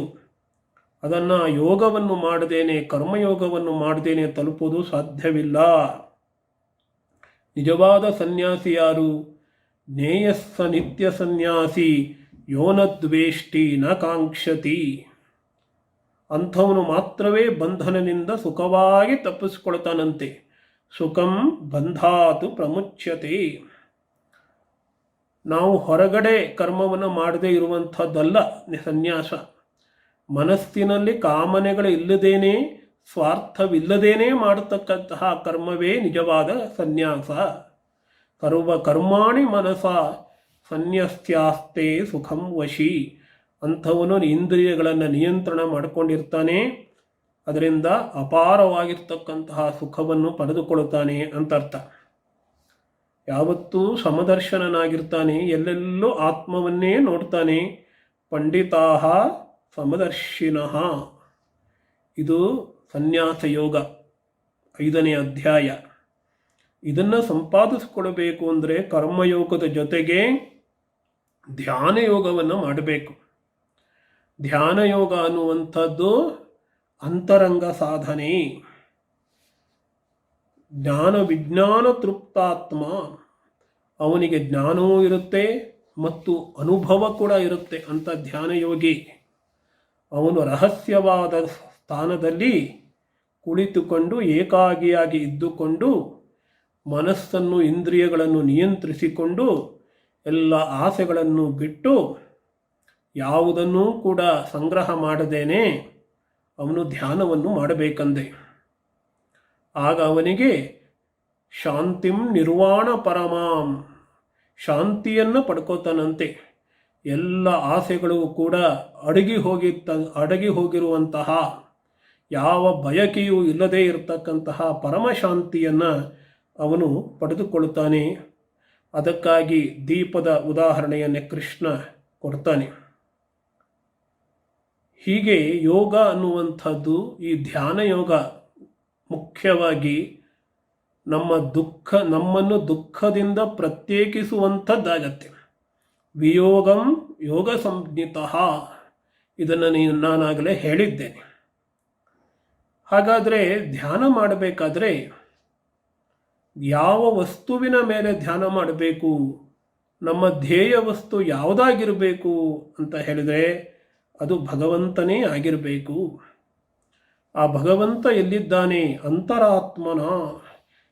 ನಮ್ಮ ಅಂತರಾತ್ಮನೇ ಆಗಿದ್ದಾನೆ, ಆತ್ಮದ ಆತ್ಮನಾಗಿದ್ದಾನೆ, ಅಂತರ್ಯಾಮಿ ಆಗಿದ್ದಾನೆ ಅವನು.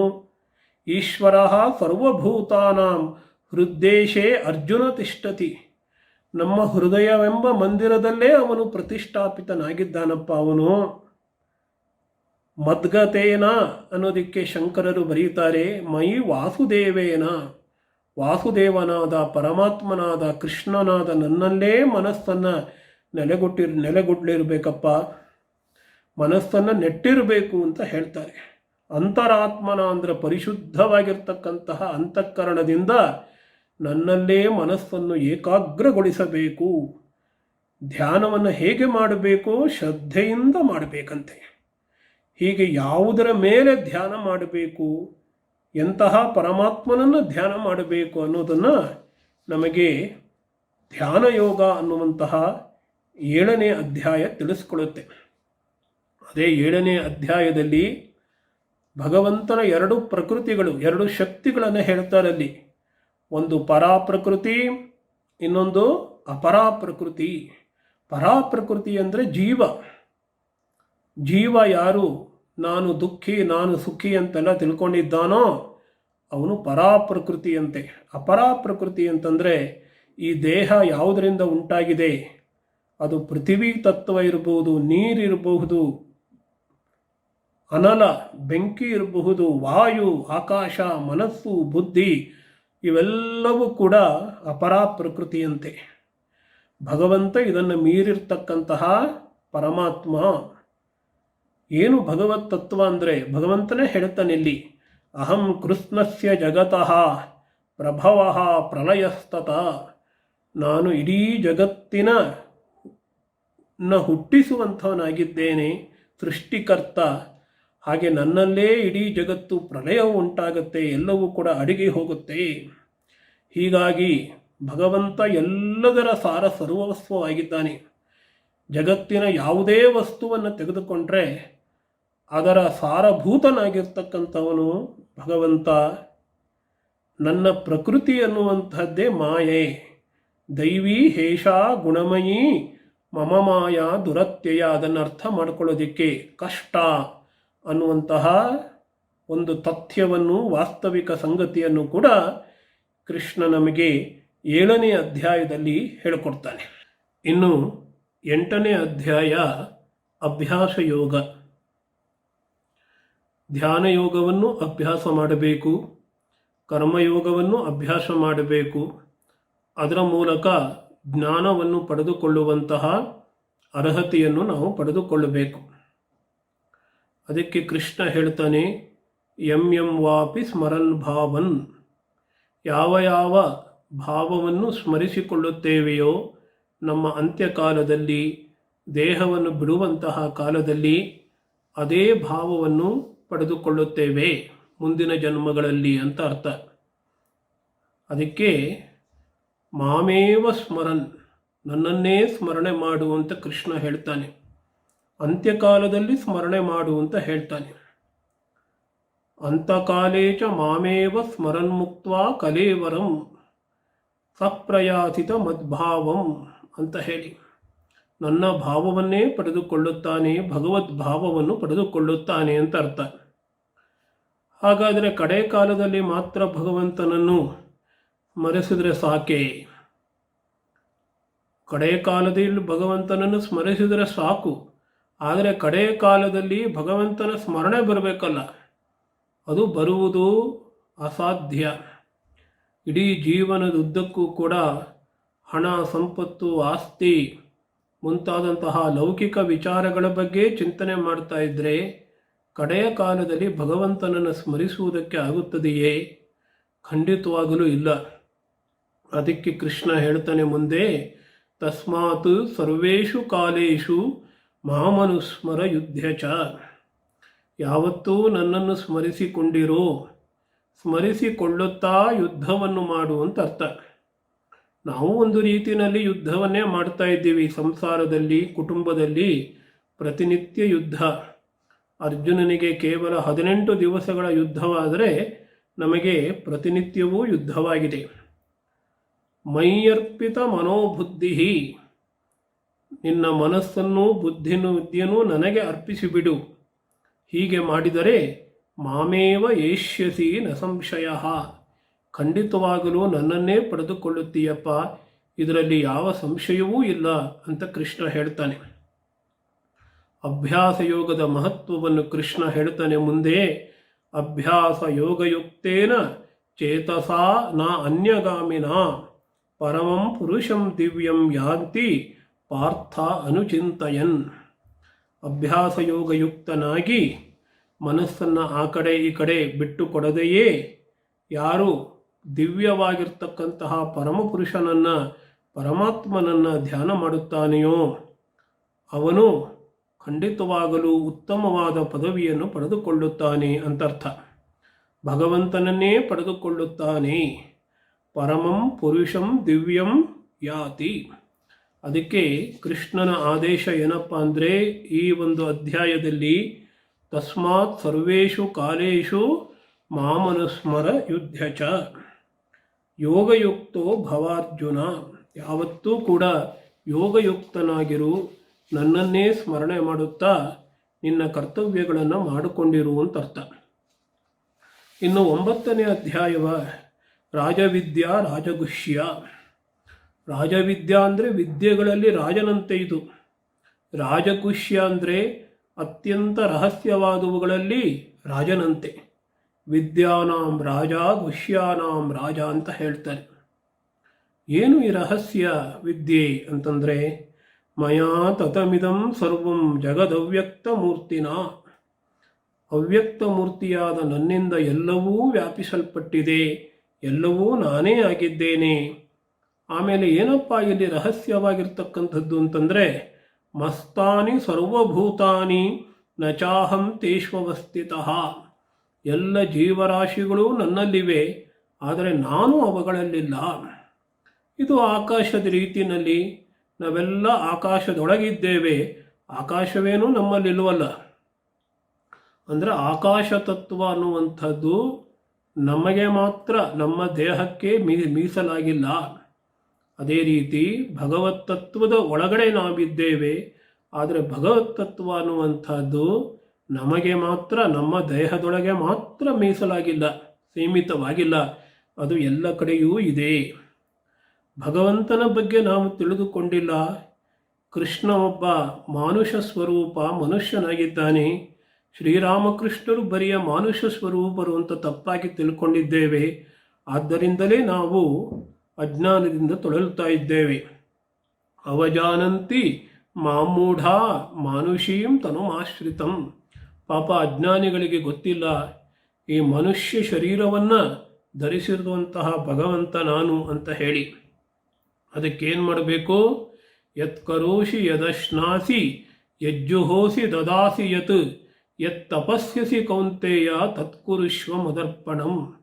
ಏನೇನು ಮಾಡ್ತೀಯೋ, ದಾನ ಮಾಡ್ತೀಯೋ, ಯಜ್ಞ ಮಾಡ್ತೀಯೋ, ಎಲ್ಲವನ್ನೂ ಕೂಡ ನನಗೆ ಅರ್ಪಣೆ ಮಾಡು ಅಂತ ಹೇಳಿ 9ನೇ ಅಧ್ಯಾಯದಲ್ಲಿ ಭಗವಂತನ ಸರ್ವವ್ಯಾಪಕತ್ವವನ್ನು ನಮಗೆ ಕೃಷ್ಣ ಮನದಟ್ಟು ಮಾಡಿಕೊಡ್ತಾನೆ. ಇದೇ ಒಂದು ವಿಚಾರವನ್ನು ಮುಂದುವರಿಸಿಕೊಂಡು ವಿಭೂತಿ ಯೋಗದಲ್ಲಿ 7ಮ ಅಧ್ಯಾಯ ಅಂದರೆ 7ನೇ ಅಧ್ಯಾಯದಲ್ಲಿ ಪರಾಪ್ರಕೃತಿ ಮತ್ತು ಅಪರಾಪ್ರಕೃತಿ ಎರಡು ಇದೆ ಅಂತ ಹೇಳಿದ್ನಲ್ಲ, ಅದರಲ್ಲಿ ಏನೇನು ಅಂಶಗಳಿವೆ ಅದೆಲ್ಲವೂ ಕೂಡ ನನ್ನ ಶಕ್ತಿಯಿಂದ ತುಂಬಿ ತುಳುಗುತ್ತಾ ಇದೆ. ಐಶ್ವರ್ಯ ಶಕ್ತಿಯಿಂದ ಜಗತ್ತಲ್ಲಿ ಇರ್ತಕ್ಕಂಥದ್ದೆಲ್ಲವೂ ನನ್ನ ಪ್ರಕೃತಿಯೇ ಅಂತ ಹೇಳ್ತಾ ಇದ್ದಾನೆ. ನಾಂತೋಸ್ತಿ ಮಮ ದಿವ್ಯಾನಾಂ ವಿಭೂತೀನಾಂ ಪರಂತಪ. ಇಡೀ ಅಧ್ಯಾಯದಲ್ಲಿ ಅನೇಕ ವಿಭೂತಿಗಳನ್ನು ತೋರಿಸಿದ. ಅಕ್ಷರಾಣಾಂ ಅಕಾರೋಸ್ಮಿ ದ್ವಂದ್ವ ಸಾಮಾಸಿಕಸ್ಯ ಚ ಅಂತೆಲ್ಲ.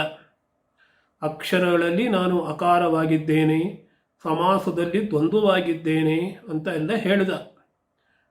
ಆಮೇಲೆ ಪಾಂಡವರಲ್ಲಿ ಅರ್ಜುನನಾಗಿದ್ದೇನೆ, ಹಾವುಗಳಲ್ಲಿ ವಾಸುಕಿಯಾಗಿದ್ದೇನೆ ಅಂತೆಲ್ಲ ಅನೇಕ ವಿಭೂತಿಗಳನ್ನು ಹೇಳಿಬಿಟ್ಟು ನನ್ನ ವಿಭೂತಿಗಳು ಅನಂತವಾದವುಗಳು, ಜಗತ್ತಿನಲ್ಲಿ ಅನಂತವಾದ ನಾಮರೂಪಗಳು ಇರೋ ತರಹ ಪ್ರತಿಯೊಂದು ನಾಮವು ಪ್ರತಿಯೊಂದು ರೂಪವೂ ಕೂಡ ನನ್ನ ವಿಭೂತಿಯೇ ಆಗಿದೆ, ನನ್ನ ದಿವ್ಯ ಶಕ್ತಿಯೇ ಆಗಿದೆ. ಅವುಗಳನ್ನು ಚಿಂತನೆ ಮಾಡುವುದೇ ನಿಜವಾಗಿರ್ತಕ್ಕಂತಹ ಸಾಧನೆ.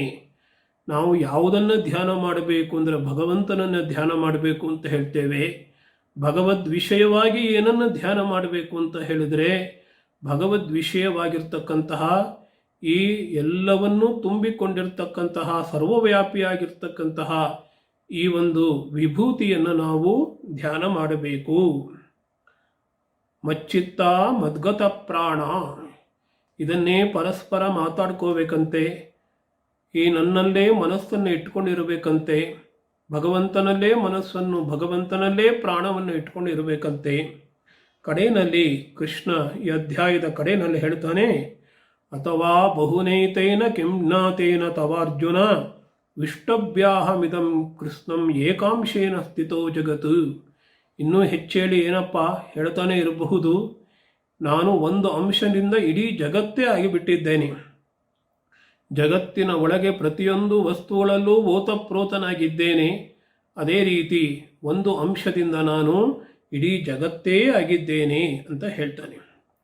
ಅಂತಹ ಜಗದಾತ್ಮ ರೂಪವನ್ನು, ಇಡೀ ಪ್ರಪಂಚವೇ ಭಗವಂತ ಆಗಿರ್ತಕ್ಕಂತಹ ರೂಪವನ್ನು ಅರ್ಜುನ ನೋಡಬೇಕು ಅಂತ ಹೇಳಿ ಅವನು ಇಚ್ಛಿಸ್ತಾನೆ, ಪ್ರಾರ್ಥನೆ ಮಾಡ್ತಾನೆ. ಆಗ ಕೃಷ್ಣ ಪರಮಾತ್ಮ ತನ್ನ ವಿಶ್ವರೂಪ ದರ್ಶನವನ್ನು ತೋರಿಸ್ತಾನೆ. ಸರ್ವತಃ ಪಾಣಿಪಾದಂ ತತ್ ಸರ್ವತೋಕ್ಷಿ ಶಿರೋಮುಖಂ ಸರ್ವತಃ ಶ್ರುತಿಮಲ್ಲೋಕೆ ಸರ್ವಮಾವೃತ್ಯ ತಿಷ್ಠತಿ. ಎಲ್ಲವನ್ನ ಆವರಿಸಿಕೊಂಡಿದ್ದಾನಂತೆ. ಎಲ್ಲೆಲ್ಲಿಯೂ ಅವನ ಪಾದಗಳೇ, ಎಲ್ಲೆಲ್ಲಿಯೂ ಅವನ ಹಸ್ತಗಳೇ, ಎಲ್ಲೆಲ್ಲಿಯೂ ಅವನ ಕಿವಿಗಳೇ, ಎಲ್ಲೆಲ್ಲಿಯೂ ಅವನ ಮುಖವೇ, ಬಾಯಿಯೇ ಇದೆಯಂತೆ. ಎಲ್ಲವನ್ನು ಆವರಿಸಿಕೊಂಡಿರ್ತಕ್ಕಂತಹ ಆ ಪರಮಾದ್ಭುತವಾಗಿರ್ತಕ್ಕಂತಹ ವಿಶ್ವರೂಪ ದರ್ಶನವನ್ನು ಕೃಷ್ಣ ಅರ್ಜುನನಿಗೆ ದಯಪಾಲಿಸಿದ್ದಾನೆ. ಕಡೆಯಲ್ಲಿ ಹೇಳ್ತಾನೆ, ನೋಡಪ್ಪ, ಇದು ಜ್ಞಾನದಿಂದಾಗಲಿ ದಾನದಿಂದಾಗಲಿ ಕರ್ಮಯೋಗದಿಂದಾಗಲಿ ಲಭಿಸುವುದಿಲ್ಲಪ್ಪ ಈ ರೀತಿ ಅವಕಾಶ. ಭಕ್ತಿಯಾತು ಅನನ್ಯಯ ಶಕ್ಯ, ಅನನ್ಯವಾಗಿರ್ತಕ್ಕಂತಹ ಬೇರೆ ಯಾವ ಕಡೆನೂ ಮನಸ್ಸು ಹೋಗುವುದಿಲ್ಲ, ಕೇವಲ ಭಗವಂತನ ಕಡೆ ಮಾತ್ರ ಹರಿಯುತ್ತಾ ಇದೆ. ಅಂತಹ ಮನಸ್ಸಿನಿಂದ ಮಾತ್ರವೇ ಸಾಧ್ಯ ಅಂತ ಹೇಳ್ತಾನೆ. ಹೀಗೆ ಭಕ್ತಿಯೋಗದ ಮಹತ್ವವನ್ನು 11ನೇ ಅಧ್ಯಾಯದ ಕಡೆಯಲ್ಲಿ ಸಂಕ್ಷಿಪ್ತವಾಗಿ ಹೇಳಿಬಿಟ್ಟು 12ನೇ ಅಧ್ಯಾಯದಲ್ಲಿ ಯಾವ ಉಪಾಸನೆಯ ಮೂಲಕ, ಯಾವ ಭಕ್ತಿಯ ಒಂದು ಅಭ್ಯಾಸದ ಮೂಲಕ ನಾವು ವಿಶ್ವರೂಪ ದರ್ಶನವನ್ನು, ಜಗದಾತ್ಮನಾಗಿರ್ತಕ್ಕಂತಹ ಪರಮಾತ್ಮನ ದರ್ಶನವನ್ನು ಮಾಡಿಕೊಳ್ಳಬಹುದೋ ಅಂತಹ ಭಕ್ತಿಯನ್ನು ವಿಶೇಷವಾಗಿ ಹೇಳ್ತಾ ಇದ್ದಾನೆ 12ನೇ ಅಧ್ಯಾಯದಲ್ಲಿ. ಮಯ್ಯೇವ ಮನ ಆಧಸ್ತ್ವ ಮಯಿ ಬುದ್ಧಿಂ ನಿವೇಶಯ ಅಂತ ಹೇಳಿ, ನನ್ನಲ್ಲೇ ಮನಸ್ಸನ್ನು ತೊಡಗಿಸೋ, ನನ್ನಲ್ಲೇ ಬುದ್ಧಿಯನ್ನು ನಿಲ್ಲಿಸು, ಆವಾಗ ನೀನು ಯಾವತ್ತೂ ನನ್ನಲ್ಲೇ ನೆಲೆಸುತ್ತೆಯೇ. ನಿವಸಿಷ್ಯಸಿ ಮಯ್ಯೇವ ಅತ ಊರ್ಧ್ವಂ ನ ಸಂಶಯ, ನಿನ್ನ ದೇಹಪಾತವಾದ ಮೇಲೆ ಖಂಡಿತವಾಗಿಯೂ ನನ್ನಲ್ಲಿಯೇ ನೆಲೆಸುತ್ತೀಯೇ, ಇದರಲ್ಲಿ ಯಾವ ಸಂಶಯವೂ ಇಲ್ಲ ಅಂತ ಹೇಳಿ ಭಕ್ತನಾದವನಿಗೆ ಪರಮಗತಿಯಾಗತ್ತೆ. ಭಗವಂತನೇ ನಿವಾಸ ಸ್ಥಾನವಾಗ್ತಾನೆ, ಭಗವದ್ಭಾವವೇ ಅವನಿಗೆ ಒದಗಿ ಬರುತ್ತೆ ಅನ್ನೋದನ್ನು ಸೂಕ್ಷ್ಮವಾಗಿ ಸಂಕ್ಷಿಪ್ತವಾಗಿ 12ನೇ ಅಧ್ಯಾಯದಲ್ಲಿ ಹೇಳ್ತಾ ಇದ್ದಾನೆ. ಇನ್ನು 13ನೇ ಅಧ್ಯಾಯದಲ್ಲಿ 7ನೇ ಅಧ್ಯಾಯದಲ್ಲಿ ಹೇಳಿದಂತಹ ವಿಷಯ ಏನು?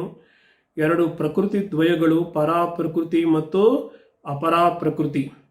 ಪರಾಪ್ರಕೃತಿ ಅನ್ನುವಂಥದ್ದೇ ಜೀವ, ಕ್ಷೇತ್ರಜ್ಞ ಅಂತ ಹೇಳಿ ಈ ಅಧ್ಯಾಯದಲ್ಲಿ ವಿವರಿಸ್ತಾನೆ. ಆಮೇಲೆ ಕ್ಷೇತ್ರ ಯಾವುದು? ಈ ದೇಹ, ಈ ಜಡ ಪ್ರಕೃತಿ, ಅದನ್ನು ಕ್ಷೇತ್ರ ಅಂತ ಕರೀತಾ ಇದ್ದಾನೆ. ಕ್ಷೇತ್ರಜ್ಞ ಸಂಯೋಗ, ಈ ಜಡ ಮತ್ತು ಚೈತನ್ಯ ಇವೆರಡು ಸಂಯೋಗವಾಗೋದೇ ಇಲ್ಲ, ಆದರೆ ಹೇಗೋ ಸಂಯೋಗವಾಗಿರೋ ರೀತಿ ತೋರಿಸ್ಕೊಳ್ತಾ ಇದೆ, ಅದನ್ನೇ ಈ ಜಗತ್ತು ಅಂತ ಕರೀತಾ ಇರ್ತಕ್ಕಂಥದ್ದು. ಹಾಗಾದರೆ ಈ ಚೈತನ್ಯದ ಅಂಶ ಇದೆಯಲ್ಲ ನಮ್ಮಲ್ಲಿ, ಈ ದೇಹದ ಒಳಗಡೆ ಚೈತನ್ಯ ಕಾಣಿಸ್ಕೋತಾ ಇದೆಯಲ್ಲ, ಅನುಭವ ಆಗ್ತಾ ಇದೆಯಲ್ಲ, ಅದು ಪ್ರತಿ ದೇಹಕ್ಕೂ ಬೇರೆ ಬೇರೆಯೇ ಅಂತಂದರೆ ಇಲ್ಲಪ್ಪ. ಕ್ಷೇತ್ರಜ್ಞಂ ಚಾಪಿ ಮಾಂ ವಿದ್ಧಿ ಸರ್ವಕ್ಷೇತ್ರೇಷು ಭಾರತ, ಎಲ್ಲ ಜೀವರಾಶಿಗಳಲ್ಲಿ ಕ್ಷೇತ್ರದ ಒಳಗಡೆ, ದೇಹಾದಿಗಳ ಒಳಗಡೆ ಭಾಸವಾಗುತ್ತಿರುವಂತಹ ಚೈತನ್ಯಾಂಶ ಪರಮಾತ್ಮನಾದ ನಾನೇ ಆಗಿದ್ದೇನೆ ಅಂತ ಹೇಳ್ತಾನೆ. ಸಮಂ ಸರ್ವೇಷು ಭೂತೇಷು ವಿನಶ್ಯತ್ಸು ಅವಿನಶ್ಯಂತಂ, ಎಲ್ಲ ಜೀವರಾಶಿಗಳಲ್ಲೂ ಇರತಕ್ಕಂತಹ ಪರಮಾತ್ಮ ಅಂತರ್ಯಾಮಿ ನಾನೇ ಆಗಿದ್ದೇನೆ. ಈ ದೇಹ, ಮನಸ್ಸು, ಬುದ್ಧಿಗಳು ವಿನಾಶವನ್ನು ಹೊಂದುತ್ತವೆ, ಆದರೆ ಅವಿನಾಶಿಯಾಗಿರ್ತಕ್ಕಂತಹ ತತ್ವವಾಗಿ ನಾನು ಅವುಗಳಲ್ಲಿ ಇದ್ದೇನೆ ಅಂತ ಹೇಳ್ತೇನೆ. ಹೇಗೆ ಸೂರ್ಯ ಎಲ್ಲವನ್ನೂ ಬೆಳಗುತ್ತದೆಯೋ ಅದೇ ರೀತಿ ಈ ಕ್ಷೇತ್ರ ಅನ್ನುವಂಥದ್ದನ್ನು, ಜಡ ಪ್ರಕೃತಿಯನ್ನು ಚೈತನ್ಯಮಯನಾಗಿರ್ತಕ್ಕಂತಹ ನಾನು ಬೆಳಗುತ್ತಾ ಇದ್ದೇನೆ ಅಂತ ಹೇಳಿ ಕ್ಷೇತ್ರಜ್ಞ ರಹಸ್ಯವನ್ನು ಕೃಷ್ಣ 13ನೇ ಅಧ್ಯಾಯದಲ್ಲಿ ಉಪದೇಶ ಮಾಡ್ತಾ ಇದ್ದಾನೆ. ಹಾಗೆಯೇ ಈ ಪ್ರಕೃತಿ ಅನ್ನುವಂಥದ್ದು 3 ಗುಣಗಳಿಂದ ಕೂಡಿದ್ದು. ಅದನ್ನು 14ನೇ ಅಧ್ಯಾಯವಾದ ತ್ರಿಗುಣಾತೀತ ಲಕ್ಷಣದಲ್ಲಿ ಹೇಳ್ತಾನೆ. ಸತ್ವ, ರಜಸ್ಸು ಮತ್ತು ತಮಸ್ಸು ಇವುಗಳೆಲ್ಲವೂ ಕೂಡ ಪ್ರಕೃತಿ ಸಂಭವಾಹ, ಪ್ರಕೃತಿಯಿಂದ ಹುಟ್ಟಿದ್ದು. ಪ್ರಕೃತಿ ಅಂದರೆ ಸತ್ವ, ರಜಸ್ಸು, ತಮಸ್ಸುಗಳೇ. ಆ ಸತ್ವ, ರಜಸ್ಸು, ತಮಸ್ಸುಗಳಲ್ಲೇ ಇರ್ತಕ್ಕಂಥದ್ದಲ್ಲ, ಅವುಗಳಿಗೆ ಸೀಮಿತವಾಗಿರುವಂಥದ್ದಲ್ಲ, ಅವುಗಳಿಂದ ನಾವು ಮೇಲೆ ಹೋಗಬೇಕು. ಗುಣಾನ್ಯೇತಾನ್ ಅತಿಥ್ಯ, ಅವಾಗೇನಾಗತ್ತೆ? ಜನ್ಮ ಮೃತ್ಯು ಜರ ದುಃಖೈ ವಿಮುಕ್ತ ಅಮೃತೋಷ್ಣುತೆ. ಜನ್ಮ, ಮೃತ್ಯು, ವೃದ್ಧಾಪ್ಯ ಈ ದುಃಖಗಳಿಂದ ವಿಮುಕ್ತರಾಗಿ ನಾವು ಅಮೃತತ್ವವನ್ನು ಪಡೆದುಕೊಳ್ಳಬಹುದು ಅಂತ ಹೇಳ್ತಾನೆ. ಅದಕ್ಕೆ ಬೇಕಾದದ್ದು ಏನಪ್ಪ ಅಂದರೆ ಭಕ್ತಿ. ಮಾಂಚಯೋ ಅವ್ಯಭಿಚಾರೇಣ ಭಕ್ತಿಯೋಗೇನ ಸೇವತೆ. ಭಕ್ತಿಯೋಗದಿಂದಲೇ ಒಬ್ಬನು ತ್ರಿಗುಣಾತೀತನಾಗೋದಕ್ಕೆ ಸಾಧ್ಯ ಅಂತ ಕೃಷ್ಣ 14ನೇ ಅಧ್ಯಾಯದಲ್ಲಿ ಅಭಿಪ್ರಾಯ ಪಡ್ತಾನೆ. ಇನ್ನು 15ನೇ ಅಧ್ಯಾಯದಲ್ಲಿ ಕೃಷ್ಣ ಈ ಸಂಸಾರವನ್ನು ಒಂದು ವೃಕ್ಷಕ್ಕೆ ಹೋಲಿಸುತ್ತಾನೆ. ಆ ವೃಕ್ಷಕ್ಕೆ ಯಾಕೆ ಹೋಲಿಸ್ತಾನೆ ಅಂದರೆ ವೈರಾಗ್ಯವನ್ನು ಉಂಟು ಮಾಡೋದಕ್ಕೆ. ಆ ಸಂಸಾರದಲ್ಲಿ ವಿರಕ್ತನಾದವನಿಗೆ ಮಾತ್ರವೇ ಭಗವದ್ಭಕ್ತಿ ಅದು ಉದ್ದೀಪನವಾಗುತ್ತೆ, ಜ್ಞಾನ ಬರುತ್ತೆ, ಅವನು ಕರ್ಮಯೋಗಿ ಆಗ್ತಾನೆ, ಜ್ಞಾನಯೋಗಿಯೂ ಆಗ್ತಾನೆ, ಧ್ಯಾನದಲ್ಲಿ ನಿಷ್ಣಾತನಾಗ್ತಾನೆ. ಅಂಥವನಿಗೆ ಮಾತ್ರವೇ ಭಗವತ್ ತತ್ವಜ್ಞಾನೇ ಅಧಿಕಾರ ಅಂತ ಶಂಕರಾಚಾರ್ಯರು ಬರೀತಾರೆ. ಅಂಥವನಿಗೆ ಮಾತ್ರವೇ ಭಗವಂತನ ತತ್ವಜ್ಞಾನದಲ್ಲಿ ಅಧಿಕಾರವಿರುತ್ತೆ. ಅದಕ್ಕೆ ಊರ್ಧ್ವಮೂಲ ಮದಶಾಕಂ ಅಂತ ಹೇಳಿ ಈ 15ನೇ ಅಧ್ಯಾಯ ಆರಂಭವಾಗುತ್ತೆ. ಇನ್ನು 16, 17ರಲ್ಲಿ ನಾನಾಗಲೇ ಹೇಳಿದ ಹಾಗೆ ಈ ಜ್ಞಾನಕ್ಕೆ ಬೇಕಾದ ಸಹಕಾರಿ ಸಾಧನಗಳನ್ನು ಹೇಳ್ತಾ ಇದ್ದಾನೆ. 16ನೇ ಅಧ್ಯಾಯದಲ್ಲಿ ದೈವಾಸುರ ಸಂಪದ್ ವಿಭಾಗ ಯೋಗ. ದೈವ ಸಂಪತ್ತಂದರೆ ಯಾವುದು? ಒಳ್ಳೊಳ್ಳೆಯ ಗುಣಗಳು. ಅದೇ ರೀತಿ ಆಸುರ ಸಂಪತ್ತಂದರೆ ಅಹಂಕಾರ, ದರ್ಪ ಮುಂತಾದಂಥವುಗಳು. ಶಂಕರಾಚಾರ್ಯರು ಸಂಕ್ಷಿಪ್ತವಾಗಿ ಈ ಅಧ್ಯಾಯದ ಸಾರಾಂಶವನ್ನು ಹೀಗೆ ಬರೀತಾರೆ: ಸಂಸಾರ ಮೋಕ್ಷಾಯ ದೈವೀ ಪ್ರಕೃತಿ ನಿಬಂಧಾಯ ಆಸುರೀ ರಾಕ್ಷಸಿ. ಸಂಸಾರದಿಂದ ಬಿಡಿಸಿಕೊಳ್ಳುವುದಕ್ಕೆ ದೈವೀ ಪ್ರಕೃತಿ ಅನ್ನುವಂಥದ್ದಿದೆ, ಅದರಿಂದ ಬಂಧನಕ್ಕೆ ಒಳಗಾಗೋದಕ್ಕೆ ಆಸುರಿ ಪ್ರಕೃತಿ. ದೈವೀ ಪ್ರಕೃತಿಯನ್ನು ಆಶ್ರಯಿಸಬೇಕು, ದೈವೀ ಗುಣಗಳನ್ನು ಬೆಳೆಸಿಕೊಳ್ಳಬೇಕು. ಹಾಗೆ ರಾಕ್ಷಸಿ ಗುಣಗಳನ್ನು, ಆಸುರಿ ಗುಣಗಳನ್ನು ಬಿಟ್ಟು ಬಿಡಬೇಕು. ಒಟ್ಟಾರೆ ಈ ಶ್ಲೋಕದ ಈ ಒಂದು ಅಧ್ಯಾಯದ ಮರ್ಮವನ್ನು ಒಂದು ಶ್ಲೋಕದಲ್ಲಿ ಹಿಡಿದಿದ್ದಾನೆ ಕೃಷ್ಣ. ತ್ರಿವಿಧಂ ನರಕಸ್ಯೇದಂ ದ್ವಾರಂ ನಾಶನಮಾತ್ಮನಃ ಕ್ರಾಮಕ್ರೋಧಸ್ತಥಾ ಲೋಭ ತಸ್ಮಾತ್ ಏತತ್ರಯಂ ತ್ಯಜೇತ್. ನೋಡಪ್ಪ, ನರಕಕ್ಕೆ 3 ದ್ವಾರಗಳು. ಅದು ಯಾವುದಪ್ಪ ಅಂತಂದರೆ ಕಾಮ, ಕ್ರೋಧ ಮತ್ತು ಲೋಭ.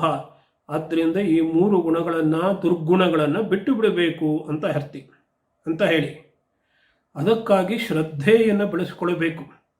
ಅದರಲ್ಲಿ 3 ರೀತಿಯ ಶ್ರದ್ಧೆಗಳಿವೆ. ಅದನ್ನೇ 17ನೇ ಅಧ್ಯಾಯದಲ್ಲಿ ಹೇಳ್ತಾನೆ. ನಾವು ತಪಸ್ಸು, ದಾನ, ಯಜ್ಞಗಳನ್ನು ಮಾಡಬೇಕಾದ್ರೆ ಯಾವತ್ತೂ ಸಾತ್ವಿಕವಾಗಿರ್ತಕ್ಕಂತಹ ಶ್ರದ್ಧೆಯಿಂದ ತಪಸ್ಸು, ದಾನ, ಯಜ್ಞ ಮುಂತಾದವುಗಳನ್ನು ಕೈಗೊಳ್ಳಬೇಕು ಅಂತ ಹೇಳಿ 17ನೇ ಅಧ್ಯಾಯಕ್ಕೆ ಒಂದು ಸಮಾಪ್ತಿಯನ್ನು ಮಾಡಿ 18ನೇ ಅಧ್ಯಾಯದಲ್ಲಿ ಹಿಂದೆ ಹೇಳಿದಂತಹ, ಉಪದೇಶ ಮಾಡಿದಂತಹ ಎಲ್ಲ ಅಧ್ಯಾಯಗಳ ಸಾರ ಸಂಗ್ರಹಭೂತವಾಗಿ ಈ ಮೋಕ್ಷ ಸನ್ಯಾಸ ಯೋಗ ಅನ್ನುವಂತಹ ಅಧ್ಯಾಯವನ್ನು ಆರಂಭಿಸ್ತಾ ಇದ್ದಾನೆ. ಅಲ್ಲಿ ಮುಖ್ಯವಾಗಿ ಸನ್ಯಾಸ ಅಂದರೆ ಏನು ಅಂತ ಪುನರುಚ್ಚುತ್ತಾ ಇದ್ದಾನೆ. ಕಾಮ್ಯಾನಾಂ ಕರ್ಮಣಾಂ ನ್ಯಾಸಂ ಸನ್ಯಾಸಂ ಕವಯೋ ವಿದುಹು. ಕಾಮ್ಯ ಕರ್ಮಗಳನ್ನು ಬಿಟ್ಟು ಬಿಡುವಂಥದ್ದು. ಯಾವುದು ಭಗವಂತನಿಗೆ ಆರಾಧನಾಪೂರ್ವಕವಾಗಿರುತ್ತೆ ಅಂತಹ ಕರ್ಮಗಳನ್ನು ಮಾತ್ರ ಮಾಡುವಂಥದ್ದು. ಅದಕ್ಕಾಗಿ ಭಕ್ತಿ ಬೇಕಪ್ಪ. ಭಕ್ತಿ ಇದ್ದರೆ ನನ್ನನ್ನು ನಿಜವಾಗಿ ಸರಿಯಾಗಿ ತಿಳಿದುಕೊಳ್ಳೋದಕ್ಕೆ ಸಾಧ್ಯ. ಭಕ್ತ್ಯಾ ಮಾಂ ಅಭಿಜಾನಾತಿ ಯಾವನ್ಯಶ್ಚಾಸ್ಮಿ ತತ್ವತಃ. ನಾನು ಹೇಗಿದ್ದೇನೆ, ನನ್ನ ಸ್ವರೂಪ ಏನು ಅನ್ನೋದನ್ನು ಯಾರು ಭಕ್ತನಾಗಿರ್ತಾನೆ ಅವನು ಮಾತ್ರವೇ ತಿಳಿದುಕೊಳ್ಳುತ್ತಾನೆ. ಯಾರು ಈ ರೀತಿ ನನ್ನನ್ನು ಸರಿಯಾಗಿ ತತ್ವತಃ ಅನ್ನುವಂತಹ ಪದವನ್ನು ಉಪಯೋಗಿಸ್ತಾರೆ, ಸರಿಯಾಗಿ ತಿಳಿದುಕೊಳ್ಳುತ್ತಾನೆ, ಅವನೇ ನನ್ನನ್ನು ಪ್ರವೇಶಿಸುತ್ತಾನೆ. ಈಶ್ವರನಾಗಿರ್ತಕ್ಕಂಥವನು ಎಲ್ಲ ಜೀವರಾಶಿಗಳಲ್ಲೂ ಇದ್ದಾನೆ. ಆದ್ದರಿಂದ ನಮ್ಮ ಒಳ್ಳೆಯ ಕರ್ಮವಾಗಲಿ ಕೆಟ್ಟ ಕರ್ಮವಾಗಲಿ ನಮ್ಮದು, ನಂದು ಅನ್ನುವಂತಹ ಭಾವನೆಯನ್ನು ಇಟ್ಟುಕೊಳ್ಳದೆ ತಮೇವ ಶರಣಂ ಗಚ್ಚ ಸರ್ವಭಾವೇನ ಭಾರತ. ಎಲ್ಲವನ್ನೂ ಕೂಡ ಅವನಿಗೆ ಸಮರ್ಪಿಸಿ ಬಿಡು, ಅವನಿಗೆ ಶರಣಾಗಿ ಬಿಡು. ಅದರಿಂದಲೇ ನಿನ್ನ ಜೀವನದ ಸಾಫಲ್ಯವನ್ನು ನೀನು ಪಡೆದುಕೊಳ್ಳುವುದಕ್ಕೆ ಸಾಧ್ಯ. ಮನಸ್ಸನ್ನು ನನ್ನಲ್ಲಿಯೇ ಇಟ್ಟುಕೋ, ನನ್ನ ಭಕ್ತನಾಗು ಅಂತ ಹೇಳಿ ಆದೇಶವನ್ನು ಮಾಡ್ತಾ ಇದ್ದಾನೆ. ಮನ್ಮನಾ ಭವ ಮದ್ಭಕ್ತೋ ಭವ.